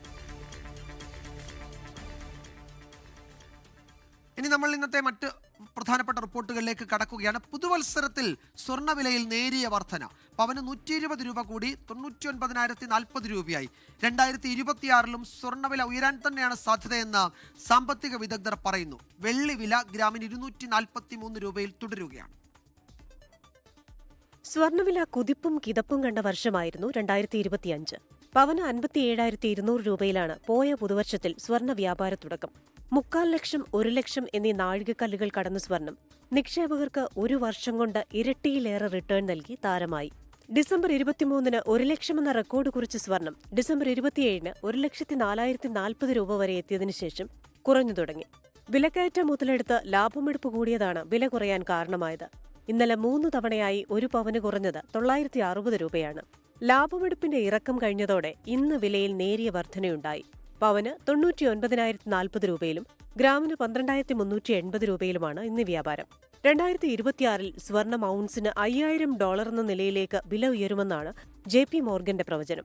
US federal reserve പലിശ വീണ്ടും കുറച്ചേക്കുമെന്ന സൂചനയും ഭൗമ രാഷ്ട്രീയ പ്രതിസന്ധിയിൽ അയവില്ലാത്തതും സ്വർണ്ണവില വീണ്ടും കൂട്ടിയേക്കുമെന്നാണ് പൊതുവിലയിരുത്തൽ. വിവാഹ സീസണിലെ വിലക്കയറ്റം സ്വർണം വാങ്ങാനിരിക്കുന്നവർക്ക് വലിയ പ്രതിസന്ധിയാകും. Business desk 24. Justice Soumen Sen Kerala ഹൈക്കോടതി ചീഫ് ജസ്റ്റിസ് ആകും.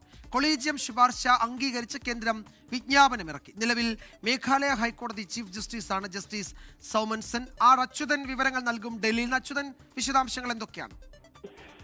വിജയകുമാർ, ഈ മാസം 18-നായിരുന്നു ജസ്റ്റിസ് സൗമൻ സെന്നിനെ കേരള ഹൈക്കോടതി ചീഫ് ജസ്റ്റിസ് ആക്കുവാനുള്ള കൊളീജിയം ശുപാർശ ചെയ്തത്. തുടർന്നാണ് ഇതിപ്പോൾ കൊളീജിയം ശുപാർശ അംഗീകരിച്ചുകൊണ്ട് കേന്ദ്ര സർക്കാർ ഈ നിയമന വിജ്ഞാപനം ഇപ്പോൾ ഇറക്കിയിരിക്കുന്നത്.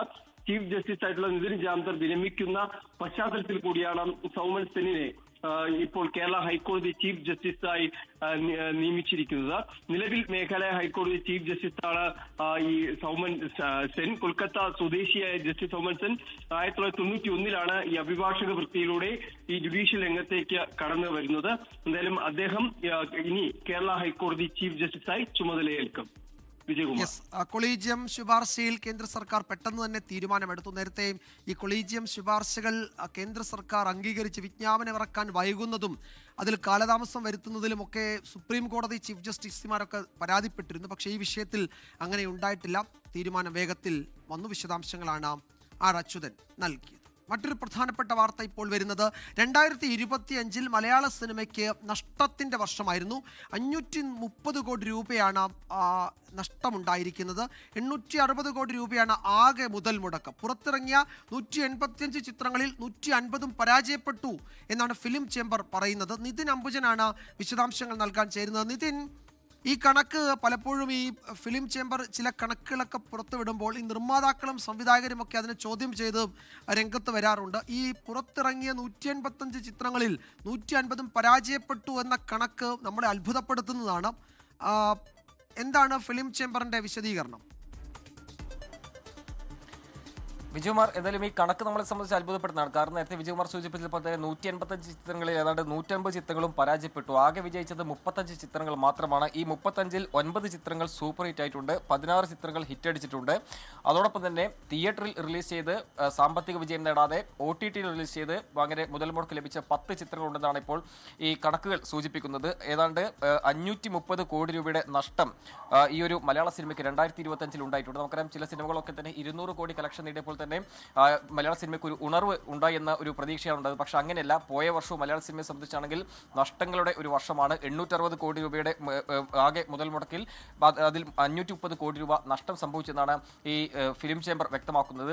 നേരത്തെ തന്നെ ഈ നിർമ്മാതാക്കളുടെ സംഘടന ക്രിസ്മസിന് പുറത്തിറങ്ങാനിരിക്കുന്ന 5 ചിത്രങ്ങൾ പുറത്തിറങ്ങാനിരിക്കെ ഏതാണ്ട് 360 കോടി രൂപയുടെ നഷ്ടമുണ്ടെന്ന വെളിപ്പെടുത്തൽ നടത്തിയിരുന്നു. അത് വലിയ വിവാദമായിരുന്നു. അതിന് പിന്നാലെ തന്നെ സംവിധായകരും അതോടൊപ്പം തന്നെ സിനിമയിലെ അണിയറ പ്രവർത്തകരൊക്കെ തന്നെ രംഗത്ത് വരുന്ന സാഹചര്യം ഉണ്ടായിരുന്നു. ഇതിനു പിന്നാലെയാണ് ഇപ്പോൾ ഫിലിം ചേംബർ ഒരു അന്തിമ കണക്ക് പുറത്തുവിട്ടിരിക്കുന്നത്. ഈ അന്തിമ കണക്കിൽ ഏതാണ്ട് 35 ചിത്രങ്ങൾ മാത്രമാണ് വിജയിച്ചിരിക്കുന്നത്.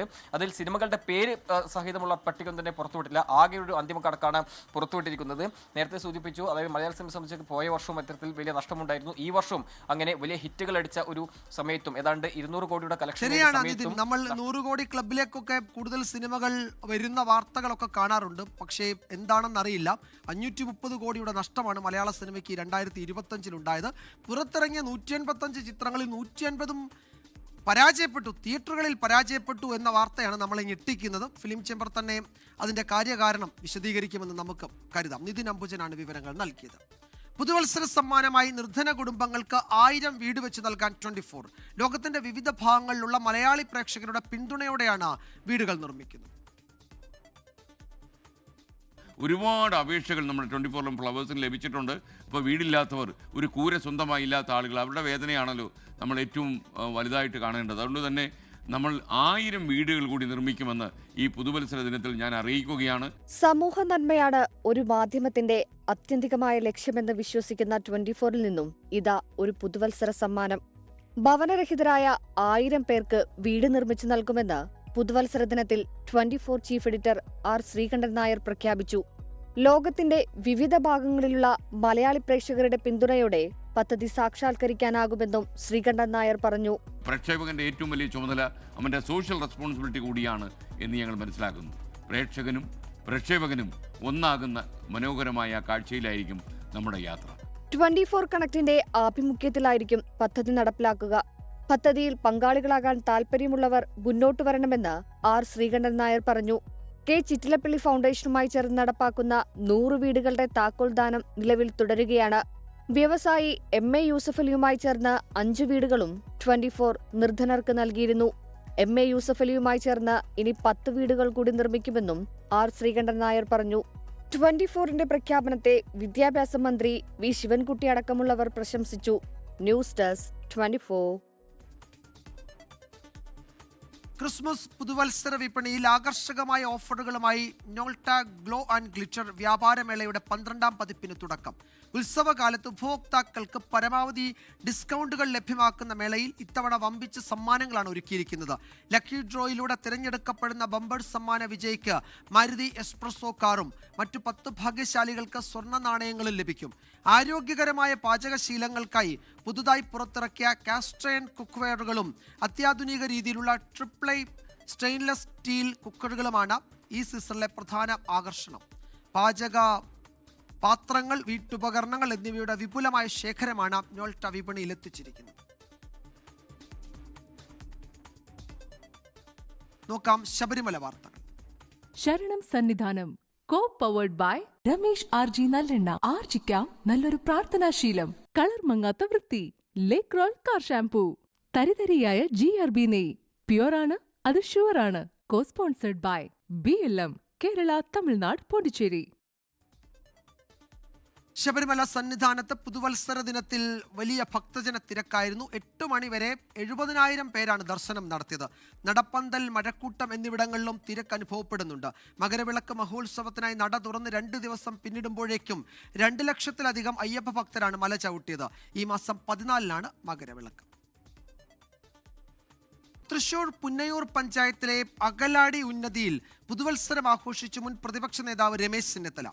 ഗാന്ധിഗ്രാമം പദ്ധതിയുടെ ഭാഗമായിരുന്നു പുതുവത്സരാഘോഷം. പ്രദേശവാസികളുടെ പ്രശ്നങ്ങൾ കേട്ട് പുതുവത്സര കോടി സമ്മാനിച്ച ശേഷമാണ് ചെന്നിത്തല മടങ്ങിയത്. ഈ റിപ്പോർട്ടോടെ പ്രൈം ടൈം അവസാനിക്കുന്നു. ശുഭരാത്രി. നാടെങ്ങും വലിയ പുതുവത്സര ആഘോഷങ്ങൾ നടക്കുകയാണ്. പക്ഷേ ആ ആഘോഷങ്ങളൊന്നും കടന്നു ചെല്ലാത്തൊരിടത്താണ് ഞാനുള്ളത്. തൃശ്ശൂർ ജില്ലയിലെ അകലാട് ഉന്നതിയിൽ. അവിടെ സംബന്ധിച്ച് ഇക്കുറി അവർ വലിയ രീതിയിൽ പുതുവത്സരം ആഘോഷിക്കുന്നു. പക്ഷേ ആ ആഘോഷങ്ങൾക്ക് നേതൃത്വം കൊടുക്കുന്നത് നമ്മുടെ മുൻ പ്രതിപക്ഷ നേതാവ് കൂടിയായിട്ടുള്ള കോൺഗ്രസിൻ്റെ സമുന്നത നേതാവ് രമേശ് ചെന്നിത്തലയാണ്. ഇതിപ്പോൾ 1.5 പതിറ്റാണ്ടിലേറെ ആകുന്നു ഇതുപോലുള്ള ഇടങ്ങളിൽ നമ്മുടെ പുതുവത്സരാഘോഷം തുടങ്ങിയിട്ട്. തീർച്ചയായിട്ടും ഇത് 16ാമത്തെ വർഷമാണ്. ഓരോ വർഷവും ഞങ്ങൾ ഓരോ കോളനികൾ തിരഞ്ഞെടുത്ത് അവിടെ പോയി അവരോടൊപ്പം പുതുവത്സരം ആഘോഷിക്കാനാണ് ഈ പരിപാടിയുടെ ലക്ഷ്യം. നല്ല നിലയിൽ ഈ പരിപാടി മുന്നോട്ട് പോകുന്നുണ്ട്. ഈ പരിപാടി ഞങ്ങൾ ന്യൂ ഇയർ കൊണ്ട് നിർത്തുന്നില്ല. ഇത് കഴിഞ്ഞാൽ വീണ്ടും അതിൻ്റെ ഫോളോ അപ്പ് ഉണ്ടാവും. മെഡിക്കൽ ക്യാമ്പുകൾ സംഘടിപ്പിക്കും. ഞാൻ ഇവിടെ പറഞ്ഞ പദ്ധതികൾ നടപ്പാവുന്നുണ്ടോ എന്ന് നോക്കും. അങ്ങനെ പല കാര്യങ്ങളും ഇതിനോടൊപ്പമായി നമ്മൾ ചെയ്തു വരാറുണ്ട്. അപ്പം പട്ടികജാതിക്കാരായ ആളുകൾ, പട്ടികവർഗക്കാരായ ആളുകൾ, അവരുടെ സാമൂഹ്യവും വിദ്യാഭ്യാസപരമായ പുരോഗതി ഇതെല്ലാം ഞങ്ങൾ വിലയിരുത്താറുണ്ട്. ഓരോ സ്ഥലങ്ങളിലും ഓരോ ആവശ്യമാണ്. അത്തരം ആവശ്യങ്ങളോട് നല്ലവരായ ആളുകളെ കൊണ്ട് സ്പോൺസർ ചെയ്യിക്കുക, അതോടൊപ്പം തന്നെ സാധുക്കളായ ആളുകൾക്ക് സഹായം നൽകാൻ താല്പര്യമുള്ളവരെ കണ്ടെത്തുക, ഇതെല്ലാമാണ് ഈ പദ്ധതിയുടെ ലക്ഷ്യം. ആദ്യമായിട്ടാണ് ഒരു ചെറിയൊരു അദ്ദേഹം വന്നിട്ടുള്ള ആദ്യമായിട്ടൊരു പ്രതിപക്ഷമാണ് ഇപ്പോൾ ചെയ്തിട്ടുള്ളത്. വളരെ ഉപകാരം നമുക്ക് കോളനിയിലേക്ക് നമ്മളെ മെമ്പർ ജയിച്ച കാരണം പുതിയതായിട്ട് നമ്മളെ കോളനിയിൽ ഒരു പൂരമിച്ച കഥയാണ് നമുക്ക് ഉള്ളത്. യശോദാമ്മയാണ് രാവിലെ മുതൽ എൻ്റെ കൂട്ട്. ഉദ്ഘാടനം ചെയ്ത യശോദാമ്മയാണ്. ഏറ്റവും സീനിയറായ ആളാണ്, ഏറ്റവും പ്രായം കൂടിയ ആളാണ്. ഷെബിക്ക് ചെറിയ പ്രശ്നമുണ്ട്. സംസാരിച്ച് പക്ഷെ ഇങ്ങോട്ടൊന്നും പറയുന്നില്ല. ചെവിട് കേൾക്കില്ല. ഞാൻ പറഞ്ഞ ചെവിട് അധികം കൂടുതൽ കേൾക്കാതിരിക്കുന്ന നല്ലതാണ് ഇന്നത്തെ കാലത്ത്. അല്ലേ? എന്തായാലും ഇതാണ്, ആഘോഷങ്ങൾ അങ്ങനെ മുന്നോട്ട് പോവുകയാണ്. ഇന്നത്തെ ദിവസം മുഴുവൻ രമേശ് ചെന്നിത്തല എന്തായാലും ഇവരോടൊപ്പം ചിലവഴിക്കും, അവർക്ക് പറയാനുള്ളത് കേൾക്കും. അത്തരം പുതുവത്സരാഘോഷം അങ്ങനെ സജീവമായി തന്നെ അകലാട് പോവുകയാണ്. ക്യാമറാമാൻ ബിനേഷ് ബാബുരാജിനൊപ്പം സൂരജ് സജി, 24. ലോകത്തെവിടെയായാലും ഏത് സമയത്തും 24 വാർത്തകളും ഓഗ്മെന്റഡ് റിയാലിറ്റി പാക്കേജുകളും എക്സ്പ്ലെയിനറുകളും വിശദമായി കാണാൻ ഞങ്ങളുടെ യൂട്യൂബ് ചാനൽ നിങ്ങൾക്ക് സബ്സ്ക്രൈബ് ചെയ്യാം.